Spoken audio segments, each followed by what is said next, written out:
Okay, good evening friends. ಹಾಗಾದರೆ ನಿನ್ನೆ ಕ್ಲಾಸ್ದಲ್ಲಿ ನಾವು ಭಾರತ ದೇಶದಲ್ಲಿ ಹರಿಯುವಂಥ ಈ ಸಿಂಧು ನದಿಯ ಬಗ್ಗೆ ನಾವು ಡಿಸ್ಕಷನ್ ಮಾಡಿದ್ದೇವೆ ಸ್ನೇಹಿತರೆ. ಹಾಗಾದರೆ ಈ ಸಿಂಧು ನದಿ ಎಲ್ಲಿ ಹುಟ್ಟತ್ತೆ, ಎಲ್ಲಿವರೆಗೆ ಹೋಗತ್ತೆ, ಇದರ ವಿಶೇಷತೆ ಏನು, ಇದರ ಉಪನದಿಗಳು ಯಾವುವತ್ತ ನಿನ್ನೆ ಕ್ಲಾಸ್ದಲ್ಲಿ ನಾವು ಆಲ್ರೆಡಿ ಡಿಸ್ಕಷನ್ ಮಾಡಿದ್ದೇವೆ ಸ್ನೇಹಿತರೆ. ಇವತ್ತು ನಾವು ಈ ಸಿಂಧು ನದಿಯ ಏನು ವಿಶೇಷತೆ ಇದೆ ಅಂದ್ರೆ ಸಿಂಧು ನದಿಯ ವಿವಾದ. ಹೌದಾ? ಈಗ ವಿವಾದ ನಾವು ನೋಡಬೇಕಾಗತ್ತೆ. ಯಾವುದು ವಿವಾದ? River dispute. ಈಗ ಸಿಂಧು ನದಿಯ ವಿವಾದ ಯಾರ್ಯಾರ ನಡಬಾರ್ಕಿದೆ, ಯಾವ ಯಾವ ದೇಶಗಳ ನಡಬಾರ್ಕಿದೆ. So there is a dispute in between of the this Indus river in between of the India and Pak. ಹೌದಾ? ಹಾಗಾದರೆ ಈ ವಿವಾದ ಯಾವ ಎರಡು ದೇಶಗಳ ನಡುವೆ ಇದೆ ಅಂದರೆ ಸ್ನೇಹಿತರೆ, ಯಾವ ನದಿಯ ಬಗ್ಗೆ? ಈ ಸಿಂಧು ನದಿ ಇಲ್ಲಿದಿಂದ ಜನ್ಮತಾಳಿ ಈ ರೀತಿ ಬರುತ್ತೆ ಅಂತ ನಾವು ನೋಡಿದ್ದೇವೆ. ಹೌದಾ? ಪಾಕಿಸ್ತಾನ ಕಡೆಗೇನು ಬರ್ತಾ ಇದೆ ನೋಡಿ ಇಲ್ಲಿ. ಈ ನದಿಯ ವಿವಾದ ಭಾರತ ಮತ್ತು ಪಾಕಿಸ್ತಾನ ನಡುವೆ ಇದೆ. ಈಗ ಭಾರತ ಮತ್ತು ಪಾಕಿಸ್ತಾನ ನಡುವೆ ಇದೆ ಅಂದ್ರೆ ಇದನ್ನು ಯಾರು ಬಗೆಹರಿಸ್ತಾರೆ, ಯಾವ ರೀತಿ ಬಗೆಹರಿಸ್ತಾರೆ ಅದನ್ನು ಕೂಡ ನಾವು ನೋಡಬೇಕಾಗಿದೆ. ನೋಡೋಣ. ಈಗ ಸಿಂಧು ನದಿ, ಹಾಗಾದರೆ ಈ ನದಿ ಇದರ ಉಪನದಿಗಳು ನಮಗೆ 5. ಹಾಗಾದರೆ ಆ 5 ಉಪನದಿಗಳು ಏನಿದಾವಲ್ಲ ಸ್ನೇಹಿತರೆ, ಅದರ ಬಗ್ಗೆ ನಾವು ಡಿಸ್ಕಷನ್ ಮಾಡೋಣ ಇಲ್ಲಿ. ನಾವು ಸಿ ಹಿಯರ್. ಈಗ ಸಿಂಧು ನದಿ ಇದೆ. ಯಾವ ನದಿ? ಸಿಂಧು ನದಿ. ಈ ಸಿಂಧು ನದಿಯ ಉಪನದಿಗಳು ಮತ್ತೆ 5. ಸೊ ಆ 5 ನದಿಗಳಲ್ಲಿ ಭಾರತಕ್ಕೆ ಯಾವ ನದಿಗಳು ಕೊಡ್ತಾರೆ ಮತ್ತು ಪಾಕಿಸ್ತಾನಕ್ಕೆ ಯಾವ ನದಿಗಳು ಕೊಡ್ತಾರೆ ನೋಡಿ ಸ್ನೇಹಿತರೆ. ಸಿಂಧು ನದಿಯ 5 ಉಪನದಿಗಳಲ್ಲಿ ಭಾರತಕ್ಕೆ ಬರುವಂಥ ನದಿಗಳು ಮತ್ತು ಪಾಕಿಸ್ತಾನಕ್ಕೆ ಹೋಗುವಂಥ ನದಿಗಳು. ಪಾಕ್ ಅಂದ್ರೆ ಪಾಕಿಸ್ತಾನ್. ಈಗ ಈ ಸಿಂಧು ನದಿಯ ಉಪನದಿಗಳಿಗೆ ಭಾರತಕ್ಕೆ ಸೇರುವಂಥ ನದಿಗಳು ಯಾವ ಇದಾವೆ ಅಂದ್ರೆ ಸೊ ಬಿಯಾಸ್ ನದಿ. ಹೌದಾ? ಬಿಯಾಸ್. ಆಮೇಲೆ ರಾವಿ. ಅದು ಆದಮೇಲೆ ಸತ್ಲಜ್. ಯಾವ ನದಿ? ಸತ್ಲಜ್. ನೋಡಿ ಸ್ನೇಹಿತರೆ, ಸತ್ಲಜ್ ನದಿ. ಭಾರತಕ್ಕೆ ಸೇರುವಂಥ ನದಿಗಳು ಬಿಯಾಸ್, ರಾವಿ ಮತ್ತು ಸತ್ಲಜ್. ಹಾಗಾದ್ರೆ ಈ ನದಿ ವಿವಾದದಲ್ಲಿ ಸಿಂಧು ನದಿಯ ಏನಿದೆ ಇದು ವಿವಾದದಲ್ಲಿ ನಾವು ನೋಡಿದಾಗ, ಸಿಂಧು ನದಿಯ ವಿವಾದ ನಾವು ನೋಡಿದಾಗ ಸ್ನೇಹಿತರೆ, ಇಲ್ಲಿ ಭಾರತಕ್ಕೆ ಬಿಯಾಸ್, ರಾವಿ ಮತ್ತು ಸತ್ಲಜ್ ನದಿಗಳು ಭಾರತಕ್ಕೆ ಬಂದು, ಹಾಗಾದರೆ ಪಾಕಿಸ್ತಾನಕ್ಕೆ ಹೋಗುವಂಥ ನದಿಗಳು ನಮಗೆ ಸಿಂಧು ನದಿ ಪಾಕಿಸ್ತಾನಕ್ಕೆ, ಈ ವಿವಾದದ ಮುಖಾಂತರ ಪಾಕಿಸ್ತಾನಕ್ಕೆ ಸೇರುತ್ತೆ. ನೆಕ್ಸ್ಟು ಝೇಲಂ ನದಿ. ಯಾವುದಿದೆ? ಝೇಲಂ ಸ್ನೇಹಿತರೆ. ಝೇಲಂ ನದಿ ಯಾರಿಗೆ ಹೋಗುತ್ತೆ? ಪಾಕಿಸ್ತಾನಕ್ಕೆ ಹೋಗುತ್ತೆ. ನೆಕ್ಸ್ಟ್ ನಮಗೆ ಇಲ್ಲಿದಿಂದ ಚೇನಾಬ್ ನದಿ. ಹೌದಾ? ಇಷ್ಟು 3 ನದಿಗಳು ಯಾರಿಗೆ ಹೋದು? ಪಾಕಿಸ್ತಾನ ದೇಶಕ್ಕೆ ಹೋದು. ಈ 3 ನದಿಗಳು ಭಾರತಕ್ಕೆ ಬಂದು. ಈಗ ನಿಮ್ಮ ಕ್ವಶನ್ಸ್ ಕೇಳ್ತಾರೆ, ಭಾರತಕ್ಕೆ ಈ ನದಿಯ ವಿವಾದ ಮುಖಾಂತರ ಭಾರತಕ್ಕೆ ಸೇರಿರುವಂಥ ಸಿಂಧು ನದಿಯ ಉಪನದಿಗಳು ಯಾವ ಭಾರತಕ್ಕೆ ಸೇರಿದಾವೆ ಅಂದ್ರೆ ಬಿಯಾಸ್, ರಾವಿ ಮತ್ತು ಸತ್ಲಜ್. ಹಾಗಾದ್ರೆ ಪಾಕಿಸ್ತಾನಕ್ಕೆ ಯಾವ ಸೇರಿದಾವೆ ಅಂದ್ರೆ ಸ್ನೇಹಿತರೆ, ಸಿಂಧು ನದಿ, ಝೇಲಂ ನದಿ ಮತ್ತು ಚೇನಾಬ್ ನದಿ. ಇದು ಪಾಕಿಸ್ತಾನಕ್ಕೆ ಸೇರಿರುವಂಥ ನದಿಗಳು. ಈಗ ಇದನ್ನು ಯಾರು ಬಗೆಹರಿಸ್ತಾರೆ? ಈ ವಿವಾದವನ್ನು ಬಗೆಹರಿಸೋರು ಯಾರಾಗಿದ್ದಾರೆ ಅಂದ್ರೆ ವಿ ಕ್ಯಾನ್ ಸೇ ದ್ಯಾಟ್ ಇಲ್ಲಿ ಈ ವಿವಾದ ಬಗೆಹರಿಸುವಂಥ ವ್ಯಕ್ತಿಗಳು ಯಾವ ದೇಶದಿಂದ ಬರ್ತಾರೆ ನೋಡ್ರಿ. ಇಲ್ಲಿ ನಮಗೆ ಇದನ್ನು ಬಗೆಹರಿಸೋರು ಯಾರಂದ್ರೆ world bank. Please remember, world bank. ಹೌದಾ? ಈ ವರ್ಲ್ಡ್ ಬ್ಯಾಂಕ್ ಏನಿದೆಯಲ್ಲ ಸ್ನೇಹಿತರೆ, ವಿಶ್ವ ಬ್ಯಾಂಕು, ಇದು ಎಲ್ಲಿದೆ? ಯುಎಸ್ಎದಲ್ಲಿ ಇದೆ. ಹೌದಾ? ಎಲ್ಲಿದೆ ಇದು? ಯುಎಸ್ಎ. ವರ್ಲ್ಡ್ ಬ್ಯಾಂಕ್ ನಾವು ಎಲ್ಲಿದೆ ಅಂತ ಹೇಳ್ತೇವೆ ಅಂದ್ರೆ ಯುಎಸ್ಎದಲ್ಲಿದೆ, ಅಮೇರಿಕಾದಲ್ಲಿದೆ. ಈ ವರ್ಲ್ಡ್ ಬ್ಯಾಂಕ್ ಈ ವಿವಾದವನ್ನು ಸಿಂಧು ನದಿಯ ವಿವಾದವನ್ನು ಬಗೆಹರಿಸತ್ತೆ ಯಾವಾಗ ಬಗೆಹರಿಸತ್ತೆ ಅಂದ್ರ ಸೆಪ್ಟೆಂಬರ್, ಹೌದಾ? ಈ ಸೆಪ್ಟೆಂಬರ್ 1960 ಈ ವಿವಾದವನ್ನು ಬಗೆಹರಿಸತ್ತೆ. 1960 ಈ ವಿವಾದವನ್ನು ಬಗೆಹರಿಸತ್ತೆ. ನಿಮ್ಮ ಕ್ವಶನ್ಸ್ ಕೇಳ್ತಾರೆ, ಸಿಂಧು ನದಿಯ ವಿವಾದವನ್ನು ಬಗೆಹರಿಸಿದ ದೇಶ ಯಾವ್ದಂತ ಕೇಳಿದಾಗ USA. ಈಗ ನೋಡಿ, ಈ USA ಏನ್ ಮಾಡತ್ತೆ ಅಂದ್ರ ಸ್ವಲ್ಪ ಬೇರೆ ಬೇರೆ ದೇಶಗಳ ನಡುವೆ ವಿವಾದ ಹುಟ್ಟಾಕ್ಬಿಡತ್ತೆ, ಮತ್ತೆ ಅದನ್ನ ಬಗೆಹರಿಸುವ ರೀತಿಯಲ್ಲಿ ತಾನೇ ದೊಡ್ಡಣ್ಣ ಅಂತ ಹೇಳ್ಕೊಳತ್ತೆ. ಗೊತ್ತಾಯ್ತಾ? ಅದು ಬಗೆಹರಿಸತ್ತೆ. ಆಮೇಲೆ ತಾನೇ ಏನಂದ್ರೆ ನಾನೇ ಎಲ್ಲ ಬಗೆಹರಿಸ್ತೀನಿ, ನಾನೇ ದೊಡ್ಡವನು, ಈ ಜಗತ್ತಿನಲ್ಲಿ ನಂದೇ ಸುಪ್ರೀಂ ಪವರ್ ಇದೆ ಅಂತ ಈ ದೇಶ ಏನ್ ಮಾಡತ್ತೆ ಅಂದ್ರ ಬಿಂಬಿಸಿಕೊಳ್ಳತ್ತೆ ಸ್ನೇಹಿತರೆ. ಯಾವುದು? USA. ಬಟ್ ಏನೇ ಆಗಲಿ ಇದು ನಮಗೆ ಏನಂದ್ರ ಇದನ್ನು ಬಗೆಹರಿಸಿ ಕೊಡತ್ತೆ. ಯಾವುದು? USA. ಸೊ ಅವಾಗ ಈ USA ಸೆಪ್ಟೆಂಬರ್ 1960 USA ಬಗೆಹರಿಸ್ಕೊಳತ್ತೆ ಅಂದ್ರೆ ವರ್ಲ್ಡ್ ಬ್ಯಾಂಕ್ ಬಗೆಹರಿಸ್ಕೊಳತ್ತೆ. ವರ್ಲ್ಡ್ ಬ್ಯಾಂಕ್ ಬಗೆಹರಿಸ್ಕೊಡುತ್ತೆ ಅಂದ್ರೆ ಬ್ಯಾಂಕೇ ಬಂದು ಅದು ಬಗೆಹರಿಸಂಗಿಲ್ಲ, ಅಲ್ಲಿರುವಂತ ಕೆಲವೊಂದು ಅಧಿಕಾರಿಗಳು ಬಂದು ಅದನ್ನ ಬಗೆಹರಿಸ್ತಾರೆ. ಹಾಗಾದ್ರೆ ಈ ಬಗೆಹರಿಸಬೇಕಂದ್ರೆ ಸ್ನೇಹಿತರೆ ಅವರು ಎಲ್ಲಿ ಕೂಡುತ್ತಾರೆ? ಈ ವಿವಾದವನ್ನು ಬಗೆಹರಿಸಬೇಕಂದ್ರೆ ಅವರು ಕೂಡುವಂತ ಪ್ಲೇಸ್ ಯಾವ್ದಿದೆ? ಅವರು ಪಾಕಿಸ್ತಾನ್ ದೇಶದಲ್ಲಿ ಕೂಡ್ತಾರೆ. ಪಾಕ್ ದೇಶದಲ್ಲಿ ಕೂಡ್ತಾರೆ. ಹಾಗಾದ್ರೆ ಪಾಕಿಸ್ತಾನ್ ದೇಶದಲ್ಲಿ ಎಲ್ಲಿ ಕೂಡ್ತಾರೆ? ಪಾಕಿಸ್ತಾನ ದೇಶದಲ್ಲಿ ಎಲ್ಲಿ ಕೂಡ್ತಾರೆ ಅಂದ್ರ ಕರಾಚಿಯಲ್ಲಿ ಕೂಡ್ತಾರೆ. ಕರಾಚಿ ಎಲ್ಲಿ ಕೂಡ್ತಾರೆ? ಕರಾಚಿ. ಯಾಕೆ ಈ ಕರಾಚಿಯಲ್ಲಿ ಈ ಎಲ್ಲರೂ ಕೂಡಿದ್ರು? ಕರಾಚಿಲಿನೇ ಯಾಕೆ ಕೂಡ್ತಾರೆ ಅಂದ್ರ ಕರಾಚಿ ನಗರವು ಯಾವ ನದಿಯ ದಡದಲ್ಲಿದೆ? ಈ ಸಿಂಧು ನದಿಯ ದಡದಲ್ಲಿ ಇದೆ. ಸಿಂಧು ನದಿಯ ದಡದಲ್ಲಿ ಯಾವುದಿದೆ ಅಂದ್ರ ಈ ಕರಾಚಿ ನಗರ ಇದೆ ಸ್ನೇಹಿತರೆ. ಹಾಗಾಗಿ ಎಲ್ಲರೂ ಪ್ಲೇಸ್ ಚೂಸ್ ಮಾಡ್ಕೋತಾರೆ. ಒಂದ್ ಕಡೆಗೆ ಕೂತು ನಾವು ಇದನ್ನ ಬಗೆಹರಿಸಬೇಕಂತ ಪ್ಲೇಸ್ ಚೂಸ್ ಮಾಡ್ಕೊಂಡಾಗ ಪಾಕಿಸ್ತಾನದ ಕರಾಚಿಯ ಏನಿದೆಯಲ್ಲ ಕರಾಚಿ ನಗರ, ಆ ನಗರದಲ್ಲಿ ಕುಂದಿರ್ತಾರೆ, ಕೂತು ಇದನ್ನು ಬಗೆಹರಿಸ್ತಾರೆ. ಹಾಗಾದ್ರೆ ಯಾರು ಬಂದ್ರು ಬಗೆಹರಿಸಲಿಕ್ಕೆ? ವರ್ಲ್ಡ್ ಬ್ಯಾಂಕ್ ಬಂತು USA ದಿಂದ.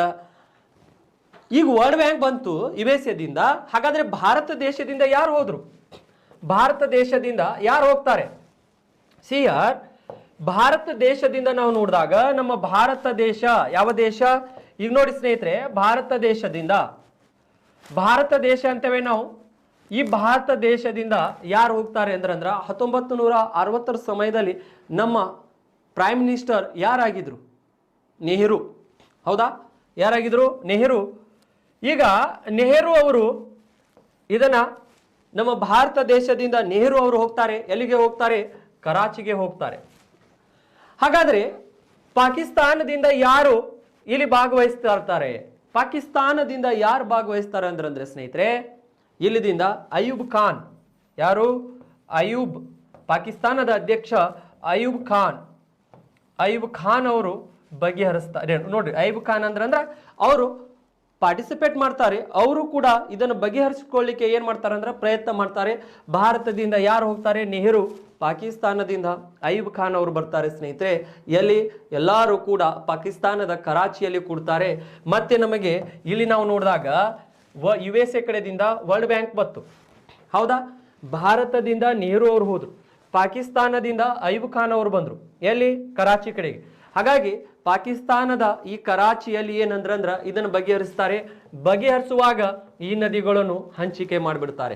ಬಿಯಾಸ್, ರಾವಿ, ಸತ್ಲಜ್ಗಳು ಸಂಪೂರ್ಣವಾಗಿ ಭಾರತ ದೇಶಕ್ಕೆ ಸಂಬಂಧಪಟ್ಟರೆ ಸಿಂಧು, ಝೇಲಂ ಮತ್ತು ಚೇನಾಬ್ ನದಿಗಳು ಅವು ಪಾಕಿಸ್ತಾನಕ್ಕೆ ಸಂಬಂಧಪಟ್ಟಿದ್ದಾವೆ.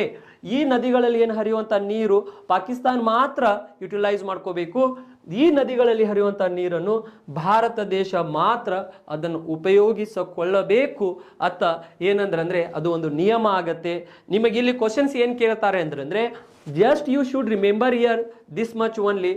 ಏನು ನೀವು ಇಲ್ಲಿ ನೆನಪಿಟ್ಕೋಬೇಕಾಗಿದೆ ಅಂದ್ರೆ ಸ್ನೇಹಿತರೆ, ಸಿಂಧು ನದಿಯ ವಿವಾದ ಬಂದಾಗ, ಹೌದಾ, ಈ ಸಿಂಧು ನದಿಯ ವಿವಾದ ಬಂದಾಗ ನಾವು ಏನ್ ನೆನಪಿಟ್ಕೋಬೇಕಂದ್ರೆ we want to remember here. So ಇದು ಭಾರತ ಮತ್ತು ಪಾಕ್ ನಡುವೆ ಇದು ವಿವಾದ ಇದೆ. ನಂತರ ಏನಾಗತ್ತೆ ಅಂದ್ರ ಸೊ ಇಲ್ಲಿದಿಂದ ಯುಎಸ್ಎದ ವರ್ಲ್ಡ್ ಬ್ಯಾಂಕ್ ಬಂದು ಇದನ್ನು ಬಗೆಹರಿಸತ್ತೆ. ಎಷ್ಟರಲ್ಲಿ ಬಂದು ಬಗೆಹರಿಸತ್ತೆ? ಇದು ಯುಎಸ್ಎದ ವರ್ಲ್ಡ್ ಬ್ಯಾಂಕ್ ಸೆಪ್ಟೆಂಬರ್ 1960 ಅವಾಗ ಪಾಕ್ದಿಂದ ಪಾಕಿಸ್ತಾನದಿಂದ ಅಯೂಬ್ ಖಾನ್ ಅವರು ಬರ್ತಾರೆ. ನೆಕ್ಸ್ಟ್ ಭಾರತದಿಂದ ನೆಹರು ಅವರು ಬರ್ತಾರೆ. ಸೊ ಎಲ್ಲಿ ಕೂಡ್ತಾರೆ ಅಂದ್ರೆ ಪಾಕಿಸ್ತಾನದ ಕರಾಚಿಯಲ್ಲಿ ಇದನ್ನು ಬಗೆಹರಿಸ್ತಾರೆ. ಹೌದಾ? ಇಷ್ಟು ಇದು ಏನಾಗಿದೆ ಅಂದ್ರೆ ನಮಗೆ ಸಿಂಧು ನದಿಯ ವಿವಾದ. ಯಾವ ನದಿಯ ವಿವಾದ?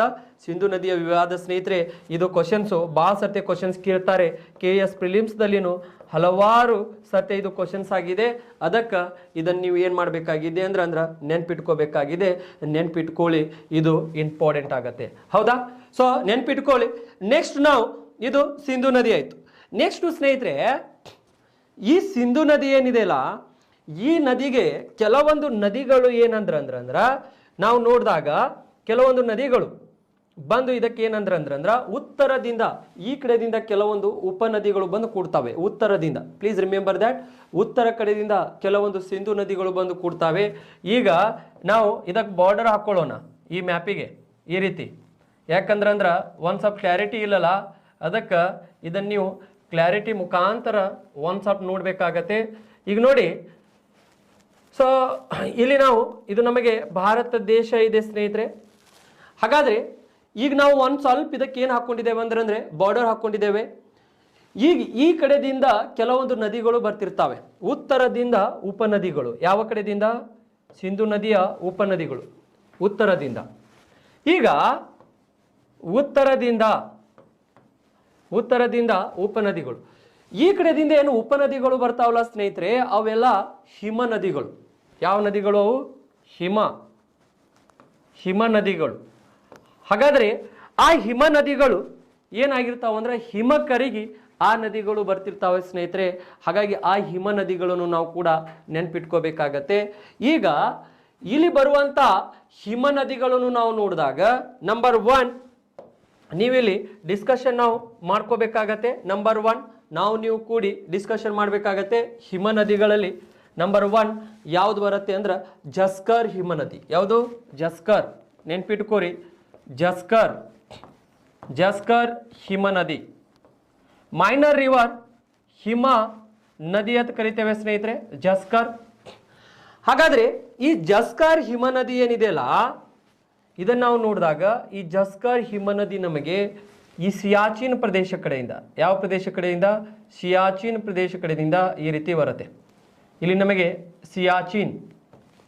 ಸಿಯಾಚಿನ್ ಪ್ರದೇಶ ಇದೆ. ಹಿಮ ಕರಗಿ ಈ ಕಡೆಗೆ ಈ ನದಿ ಬರುತ್ತೆ ಈ ರೀತಿ. ಹೌದಾ? ಬಂದು ಯಾವ ನದಿಗೆ ಕೂಡುತ್ತೆ? ಸಿಂಧು ನದಿಗೆ ಕೂಡುತ್ತೆ. ಯಾವುದು? ಜಸ್ಕರ್ ಹಿಮ ನದಿ. ಈಗ ಈ ಜಸ್ಕರ್ ಹಿಮ ನದಿ ಏನಿದೆಯಲ್ಲ ಸ್ನೇಹಿತರೆ, ಈ ರೀತಿ ಬರುವುದರಿಂದ ಇಲ್ಲಿ ನಾವು ಏನು ಅಬ್ಸರ್ವೇಷನ್ ಮಾಡಬೇಕಾಗಿದೆ ಅಂದ್ರೆ ಈ ಜಸ್ಕರ್ ಹಿಮ ನದಿ ಚಳಿಗಾಲದ ಸಮಯದಲ್ಲಿ ಇದು ಏನಾಗತ್ತೆ ಅಂದ್ರೆ ಹೆಪ್ಪುಗಟ್ಟತ್ತೆ. ಹೌದಾ? ಯಾವ ಸಮಯದಲ್ಲಿ?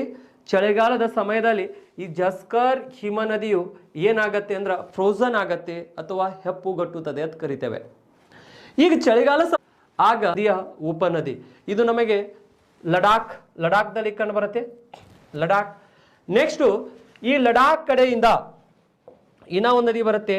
ಯಾವ ಕಡೆದಿಂದ ಅಂದ್ರೆ ಸ್ನೇಹಿತರೆ, ಈ ಲಡಾಖ್ ಈ ಕಡೆದಿಂದ ಒಂದು ನದಿ ಬರುತ್ತೆ ನಮಗೆ. ಯಾವುದಿದೆ ಅಂದ್ರೆ ನುಬ್ರಾ. ಯಾವುದಿದೆ? ನುಬ್ರಾ ನದಿ. ಇದು ಯಾವ ಕಡೆಯಿಂದ ಬತ್ತು ನಮಗೆ? ಲಡಾಖ್ ಕಡೆಯಿಂದ ಬತ್ತು. ಯಾವುದು? ನುಬ್ರಾ ನದಿ. ಯಾವ ನದಿ ಕೂಡ್ತು? ಸಿಂಧು ನದಿ. ಹಾಗಾಗಿ ನೀವು ಇಲ್ಲಿ ಇಷ್ಟೇ ನೆನ್ಪಿಟ್ಕೋರಿ, ಉತ್ತರದಿಂದ ಕೆಲವೊಂದು ಹಿಮ ನದಿಗಳು ಯಾವಿದಾವೆ? ಜಸ್ಕರ್ ಹಿಮ ನದಿ. ಈಗ ನೋಡ್ರಿ, ಜಸ್ಕರ್ ಹಿಮ ನದಿ. ಆಮೇಲೆ ನೆಕ್ಸ್ಟ್ ಇದು ಎರಡನೇದು ನಮಗೆ ಯಾವ ನದಿ ಹೇಳಿದೆ ನಿಮಗೆ? ಎರಡನೇದು ನಾನು ಇಲ್ಲಿ ಶೋಕ್ ಹಿಮ ನದಿ. ಮೂರನೇದು ನುಬ್ರಾ ಹಿಮ ನದಿ. ಇವು ಯಾವ ಕಡೆದಿಂದ ಅಂದರೆ ಉತ್ತರ ಕಡೆದಿಂದ ಬಂದು ಸೇರುವಂಥ ನದಿಗಳು ಸ್ನೇಹಿತರೆ. You should remember. ಇಷ್ಟೆಲ್ಲ ಯಾವ ನದಿಯ ವ್ಯವಸ್ಥೆ ಆಗಿತ್ತಂದರೆ ಸಿಂಧು ನದಿಯ ವ್ಯವಸ್ಥೆ ಆಗಿತ್ತು. ಈ ಸಿಂಧು ನದಿಯ ಏನು ಇವು ಕೂಡ ಉಪನದಿಗಳು, ಇವು ಹಿಮ ಕರಗಿ ಬರುವಂಥ ಉಪನದಿಗಳು. ಇದರದ್ದೇನು ವಿವಾದ ಇಲ್ಲ.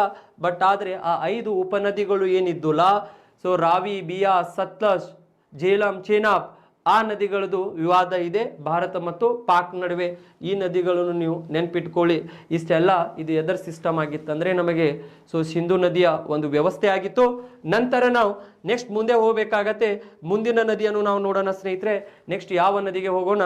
ಗಂಗಾ ನದಿಗೆ ಹೋಗೋಣ. ಯಾವ ನದಿಗೆ ಹೋಗೋಣ? ಗಂಗಾ ನದಿ ನೋಡೋಣ ನಾವು. ಸೊ ಯಾವ ನದಿ ನೋಡಬೇಕಾಗಿದೆ? Ganga. So Ganga river is very very important. ಹೌದಾ? ಗಂಗಾ ನದಿ ಅಂತ ಕರಿತೇವೆ. ಯಾವ ನದಿ? ಗಂಗಾ ರಿವರ್. ಗಂಗಾ ಮಾತಾ ಅಂತ ಕರಿತೇವೆ ಅಥವಾ ಗಂಗಾ ನದಿ ಅಂತ ಕರಿತೇವೆ. ಈಗ ನೋಡಿ ಸ್ನೇಹಿತರೆ, ಗಂಗಾ ನದಿ. ಹೌದಾ? ಈಗ ಈ ಗಂಗಾ ನದಿಯನ್ನು ನಾವು ನೋಡಿದಾಗ ಇದರದ್ದು ಏನು ವಿಶೇಷತೆ ಇದೆ, ಯಾವ ರೀತಿ ಈ ನದಿ ಇದೆ, ಇದನ್ನು ನಾವು ಡಿಸ್ಕಷನ್ ಮಾಡಬೇಕಾಗತ್ತೆ ಸ್ನೇಹಿತರೆ. You will get that one question from this river also. ಈಗ ನನ್ನ ಕ್ಲಾಸ್ ಮುಗಿದ ಮೇಲೆ ನೀವು ಕ್ವಶನ್ ಪೇಪರ್ ಅನ್ನು ಏನು ಮಾಡ್ಬೇಕಂದ್ರೆ ಅನಲೈಸಿಸ್ ಮಾಡಬೇಕು. ಯಾವ್ಯಾವ ಕ್ವಶನ್ ಪೇಪರ್ದಲ್ಲಿ ಇವ್ರು ಸರ್ ಮಾಡ್ತಾ ಇರುವಂಥ ಕ್ವಶನ್ಸ್ ಯಾವ ರೀತಿ ಬಂದಿರಬಹುದು, ನಾಳೆನೂ ಕೂಡ ಯಾವ ರೀತಿ ಬರಬಹುದು, ಅದ್ರ ಬಗ್ಗೆ ಒಂದು ಸ್ವಲ್ಪ ಆಲೋಚನೆ ಮಾಡಬೇಕು. ನಾನು ನಿಮ್ಮ ಕಮೆಂಟ್ ಬಾಕ್ಸ್ದಲ್ಲಿ ನೋಡಿದೆ, ಯೂಟ್ಯೂಬ್ದಲ್ಲಿ ಭಾಳಷ್ಟು ಜನ ಕಮೆಂಟ್ ಮಾಡಿದರು, ಸರ್ ನೀವು ಚೆನ್ನಾಗಿಯೇ ಪಾಠ ಮಾಡ್ತಾ ಇದ್ದೀರಿ, ಯಾರ ಬಗ್ಗೆನೂ ನೀವು ತಲೆ ಕೆಡಿಸ್ಕೋಬೇಡಿ, ಅಂತ 1-2% ಜನ ಇದ್ದೇ ಇರ್ತಾರೆ ಅಂತ ಹೇಳಿದರು. ಹೌದಾ? ಸೊ ಆ 2% ದಯವಿಟ್ಟು all are my brothers and my sister. I don't bother about 1% people what they are speaking. Okay, for me 99% people are very important. Howda? 1% we want to forget about that. Everyone field that people are there, because of them we want to grow more. Howda? ಅಂತವ್ರು ಇರಬೇಕು, ಪ್ರತಿಯೊಂದು ಫೀಲ್ಡ್ನಾಗೂ ಇರಬೇಕು, ಅವರಿಂದನೇ ನಮ್ಮ ಬೆಳವಣಿಗೆ ಆಗತ್ತೆ. So ಯಾಕಂದರೆ ನನಗೆ ಅಂಥ ಪರ್ಸೆಂಟೇಜ್ ಜನಗಳು ಇಂಪಾರ್ಟೆಂಟ್ ಆಗಂಗಿಲ್ಲ. For me 99% like you people, hunger people, I have important. Got the point? So ನಾನು ಯಾವಾಗಲೂ ನಿಮಗೆ ಏನು ಹೇಳ್ತಾ ಇದ್ದೀನಿ ಅಂದರೆ ಸೊ ನಮಗೆ ಈ ಗಂಗಾ ನದಿಯನ್ನು ನಾವು ನೋಡಿದಾಗ ಇದರಿಂದನೂ ಕೂಡ ನಾವು ಒಂದು ಕ್ವಶನ್ಸ್ ತಗೋತೇವೆ ಸ್ನೇಹಿತರೆ. ಎಷ್ಟು? ಒಂದು ಕ್ವಶನ್ಸು. ಇದು 100% ಇಲ್ಲಿದಿಂದ ಒಂದು ಕ್ವಶನ್ಸ್ ಬರುತ್ತೆ. ಈಗ ಹಾಗಾದರೆ ಈ ಗಂಗಾ ನದಿಯ ವಿಶೇಷತೆ ಏನಿದೆ ಸ್ನೇಹಿತರೆ? ಗಂಗಾ ನದಿಯ ವಿಶೇಷತೆ ನಾವು ನೋಡಿದಾಗ ಇದನ್ನು ನಾವು ರಾಷ್ಟ್ರೀಯ ನದಿ ಅಂತ ಕರಿತೇವೆ. ಏನಂತ ಕರಿತೇವೆ? ರಾಷ್ಟ್ರೀಯ ನದಿ ಅಂತ ಕರಿತೇವೆ. This is the national river. Ganga ನದಿಗೆ ನಾವು ಏನಂತ ಕರಿತೇವೆ? National. Please remember that. So national ನದಿ ಅಂತ ಕರಿತೇವೆ. ಯಾವ ನದಿ ಇದು? ನಮಗೆ ನ್ಯಾಷನಲ್ ರಿವರ್ ಅಂತ ಕರಿತೇವೆ. ಹಾಗಾದರೆ ಈಗ ನೋಡಿ, ನ್ಯಾಷನಲ್ ರಿವರ್ಸ್ ಅಂದಾಗ ಇದು ಭಾರತ ದೇಶದ ನದಿಯಾಗಿರುತ್ತೆ ಸ್ನೇಹಿತರೆ. ಯಾವುದು? ಭಾರತ ದೇಶದ ನದಿಯಾಗಿರುತ್ತೆ. ಹಾಗಾದರೆ ನಮ್ಮ ಕ್ವಶನ್ಸ್ ಕೇಳ್ತಾರೆ, ಯಾವ ನದಿಯು ಭಾರತ ದೇಶದ ನದಿಯಾಗಿದೆ ಅಂತ ಕೇಳಿದಾಗ ನಾವು ಏನಂತ ಹೇಳಬೇಕಾಗತ್ತೆ ಅಂದ್ರೆ ಈ ಗಂಗಾ ನದಿ ಆಗಿದೆ ಅಂತ ಹೇಳಬೇಕಾಗತ್ತೆ. ಯಾವ ನದಿ? ಗಂಗಾ ನದಿಯನ್ನು ನಾವು ಹೇಳಬೇಕಾಗತ್ತೆ. So see here, this is also very important my dear friends. ನಾವು some technical error are here. ಸ್ವಲ್ಪ ಟೆಕ್ನಿಕಲ್ ಪ್ರಾಬ್ಲಮ್ ಇದೆ, ಸರಿ ಮಾಡ್ತಾ ಇದ್ದಾರೆ. ಮತ್ತೆ ನಾವು ನೋಡೋಣ ಅಂತ.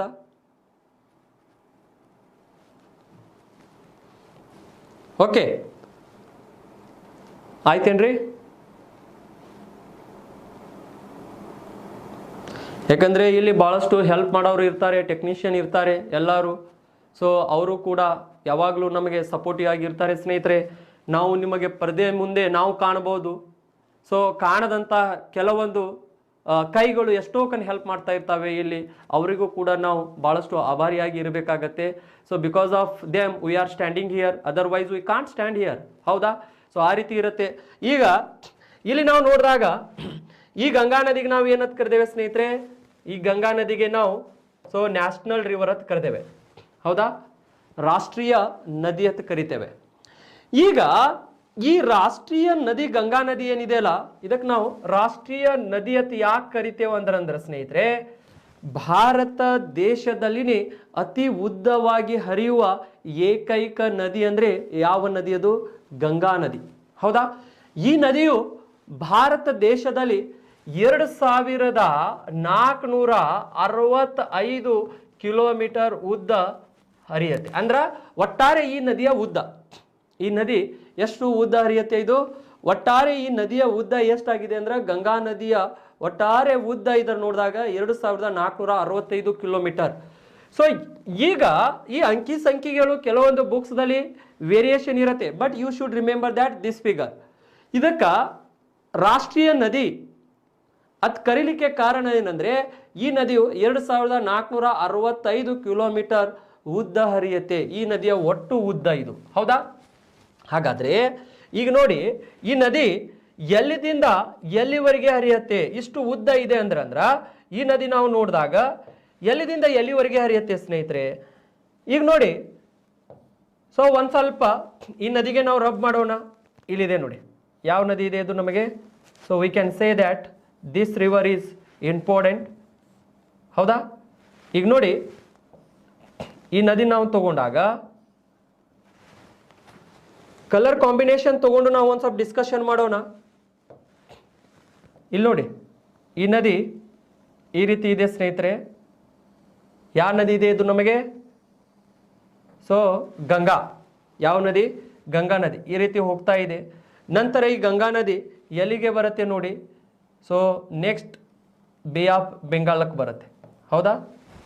ಈಗ ಈ ಗಂಗಾ ನದಿ ಹುಟ್ಟಿ ಎಲ್ಲಿ ಹೋಯ್ತಿದು? ಬೇ ಆಫ್ ಬೆಂಗಾಲಕ್ಕೆ ಹೋಯ್ತು. ಹಾಗಾದ್ರೆ ಗಂಗಾ ನದಿ ಎಲ್ಲಿ ಜನ್ಮ ತಾಳತ್ತೆ ಅಂತ ನಾವು ನೋಡ್ಬೇಕಾಗಿದೆ ಸ್ನೇಹಿತರೆ. ಗಂಗಾ ನದಿಯು 2 ಕವಲುಗಳ ಮುಖಾಂತರ ಬರುತ್ತೆ. ಎಷ್ಟು ಕವಲುಗಳ ಮುಖಾಂತರ? 2 ಕವಲುಗಳ ಮುಖಾಂತರ. ಈ ಗಂಗಾ ನದಿಯು ಏನಿದೆ, ಗಂಗಾ, ಈ ಗಂಗಾ ನದಿ ನಮಗೆ ಇಲ್ಲಿ ನಾವು ನೋಡಿದಾಗ 2 ಕವಲುಗಳು. ಹಾಗಾದ್ರೆ 2 ಕವಲುಗಳು ಯಾವ್ಯಾವ ಕವಲುಗಳು ಇದಾವೆ ನೋಡಿ, ಹೌದಾ? ಒಂದು ಅಲಕಾನಂದ ಸ್ನೇಹಿತರೆ, ಉತ್ತರಾಖಂಡ ಕಡೆಯಿಂದ ಬರುತ್ತೆ. ಒಂದು ಉತ್ತರಾಖಂಡ ಕಡೆಯಿಂದ ಬರುವಂತ UK ಅಂತ ಬರೀತೀವಿ ನೋಡ್ರಿ. ಒಂದು ಅಲಕಾನಂದ ಕವಲು, ಯಾವುದು? ಅಲಕಾನಂದ, ಒಂದು ಅಲಕಾನಂದ ಕವಲು. ಇನ್ನ ಒಂದು ಕವಲು ಬರುತ್ತೆ ಸ್ನೇಹಿತರೆ ಈ ಉತ್ತರಾಖಂಡ ಕಡೆಯಿಂದ. ಈ ರೀತಿ ಯಾವ ಕವಲು ಇದೆ ನಮಗಿದು? ಉತ್ತರಾಖಂಡ ಕಡೆಯಿಂದ ಬರುವಂತ ಇನ್ನ ಒಂದು ಕವಲು ಭಾಗೀರಥಿ. ಯಾವುದಿದೆ ಇದು? ಇದಕ್ಕೆ ನಾವು ಭಾಗೀರಥಿ ಅಂತ ಕರಿತೇವೆ. ಯಾವುದಿದೆ? ಭಾಗೀರಥಿ. ಒಂದು ಅಲಕಾನಂದ ಕವಲು, ಇನ್ನ ಒಂದು ಭಾಗೀರಥಿ. ಈ 2 ಕವಲುಗಳು ಏನಿದಾವಲ್ಲ ಸ್ನೇಹಿತರೆ, ಇವೆರಡೂ ಕವಲುಗಳು ನಮಗೆ ಈ ಉತ್ತರಾಖಂಡದ ಹತ್ತಿರ, ಎಲ್ಲಿ? Please note it. ಉತ್ತರಾಖಂಡದ ಹತ್ತಿರ ಎಲ್ಲಿ ಕೂಡ್ತಾವಂದ್ರೆ ದೇವಪ್ರಯಾಗ. ಯಾವ ಪ್ರಯಾಗ? ದೇವಪ್ರಯಾಗ ಎಂಬ ಸ್ಥಳದಲ್ಲಿ. ಈಗ ನೋಡಿ, ಈ ಗಂಗಾ ನದಿಯ ಒಟ್ಟು ಉದ್ದ 2465 ಕಿಲೋಮೀಟರ್ ಇದೆ ಸ್ನೇಹಿತರೆ. ನೆಕ್ಸ್ಟ್ ಈ ಗಂಗಾ ನದಿಯು ಉತ್ತರಾಖಂಡದಲ್ಲಿ ಹುಟ್ಟುತ್ತದೆ. ಎಲ್ಲಿ ಹುಟ್ಟುತ್ತದೆ? ಉತ್ತರಾಖಂಡದಲ್ಲಿ ಹುಟ್ಟುತ್ತದೆ. ಉತ್ತರಾಖಂಡದಲ್ಲಿ ಎಲ್ಲಿ ಹುಟ್ಟುತ್ತೆ ಅಂದ್ರ ಒಂದು ಕವಲು ಬರುತ್ತೆ. ಯಾವುದು? ಅಲಕಾನಂದ. ಉತ್ತರಾಖಂಡ ಕಡೆಯಿಂದ ಹುಟ್ಟಿ ಒಂದು ಅಲಕಾನಂದ ಒಂದು ಕವಲು ಬರುತ್ತೆ. ನೆಕ್ಸ್ಟ್ ಇನ್ನ ಒಂದು ಭಾಗೀರಥಿ ಅನ್ನುವಂಥ ಕವಲು ಬರುತ್ತೆ. ಹಾಗಾದ್ರೆ ಈ 2 ಕವಲುಗಳು ಉತ್ತರಾಖಂಡದಲ್ಲಿ ಎಲ್ಲಿದಿಂದ ಬರುತ್ತೆ? ಈ 2 ಕವಲುಗಳು ನಮಗೆ ಉತ್ತರಾಖಂಡದಲ್ಲಿ ಎಲ್ಲಿದಿಂದ ಬರುತ್ತೆ ಅಂದ್ರೆ ಸ್ನೇಹಿತರೆ, ಇಲ್ಲಿ ನಾವು ನೋಡಿದಾಗ ಗಂಗೋತ್ರಿ. ಎಲ್ಲಿದಿಂದ? ಗಂಗೋತ್ರಿ ಎಂಬ ಮೂಲದಿಂದ. ಎಲ್ಲಿದಿಂದ? ಗಂಗೋತ್ರಿ ಎಂಬ ಮೂಲದಿಂದ. ಯಾವ್ಯಾವ ಈ ಗಂಗೋತ್ರಿ ಎಂಬ ಮೂಲದಿಂದ ಅಲ್ಕಾನಂದ ಮತ್ತು ಭಾಗೀರಥಿ ಕವಲುಗಳು ಬರ್ತವೆ. ಈಗ ನಿಮಗೆ ಕ್ವಶನ್ಸ್ ಕೇಳ್ತಾರೆ, ಗಂಗಾ ನದಿಯು ಎಲ್ಲಿ ಜನ್ಮ ತಾಳುತ್ತದೆ? ಗಂಗಾ ನದಿಯು ಉತ್ತರಾಖಂಡದ ಗಂಗೋತ್ರಿಯಲ್ಲಿ ಜನ್ಮ ತಾಳುತ್ತದೆ. ಎಲ್ಲಿ? ಉತ್ತರಾಖಂಡದ ಗಂಗೋತ್ರಿಯಲ್ಲಿ ಜನ್ಮ ತಾಳುತ್ತದೆ. ನಂತರ ಈ ನದಿಯು 2 ಕವಲುಗಳ ಮುಖಾಂತರ ಬರುತ್ತದೆ. ಒಂದು ಅಲಕಾನಂದ ಕವಲು, ಇನ್ನ ಒಂದು ಭಾಗೀರಥಿ ಕವಲು ಸ್ನೇಹಿತರೆ. ಒಂದು ಅಲಕಾನಂದ ಕವಲು, ಇನ್ನ ಒಂದು ಯಾವುದು? ಭಾಗೀರಥಿ ಕವಲು. ಈ ಅಲಕಾನಂದ ಕವಲು ಮತ್ತು ಭಾಗೀರಥಿ ಕವಲು ಇವೆರಡು ಉತ್ತರಾಖಂಡದ ದೇವಪ್ರಯಾಗ ಎಂಬ ಸ್ಥಳದಲ್ಲಿ ಕೂಡುತ್ತದೆ. ನಂತರ ಈ ನದಿಯು ಗಂಗಾ ನದಿಯಾಗಿ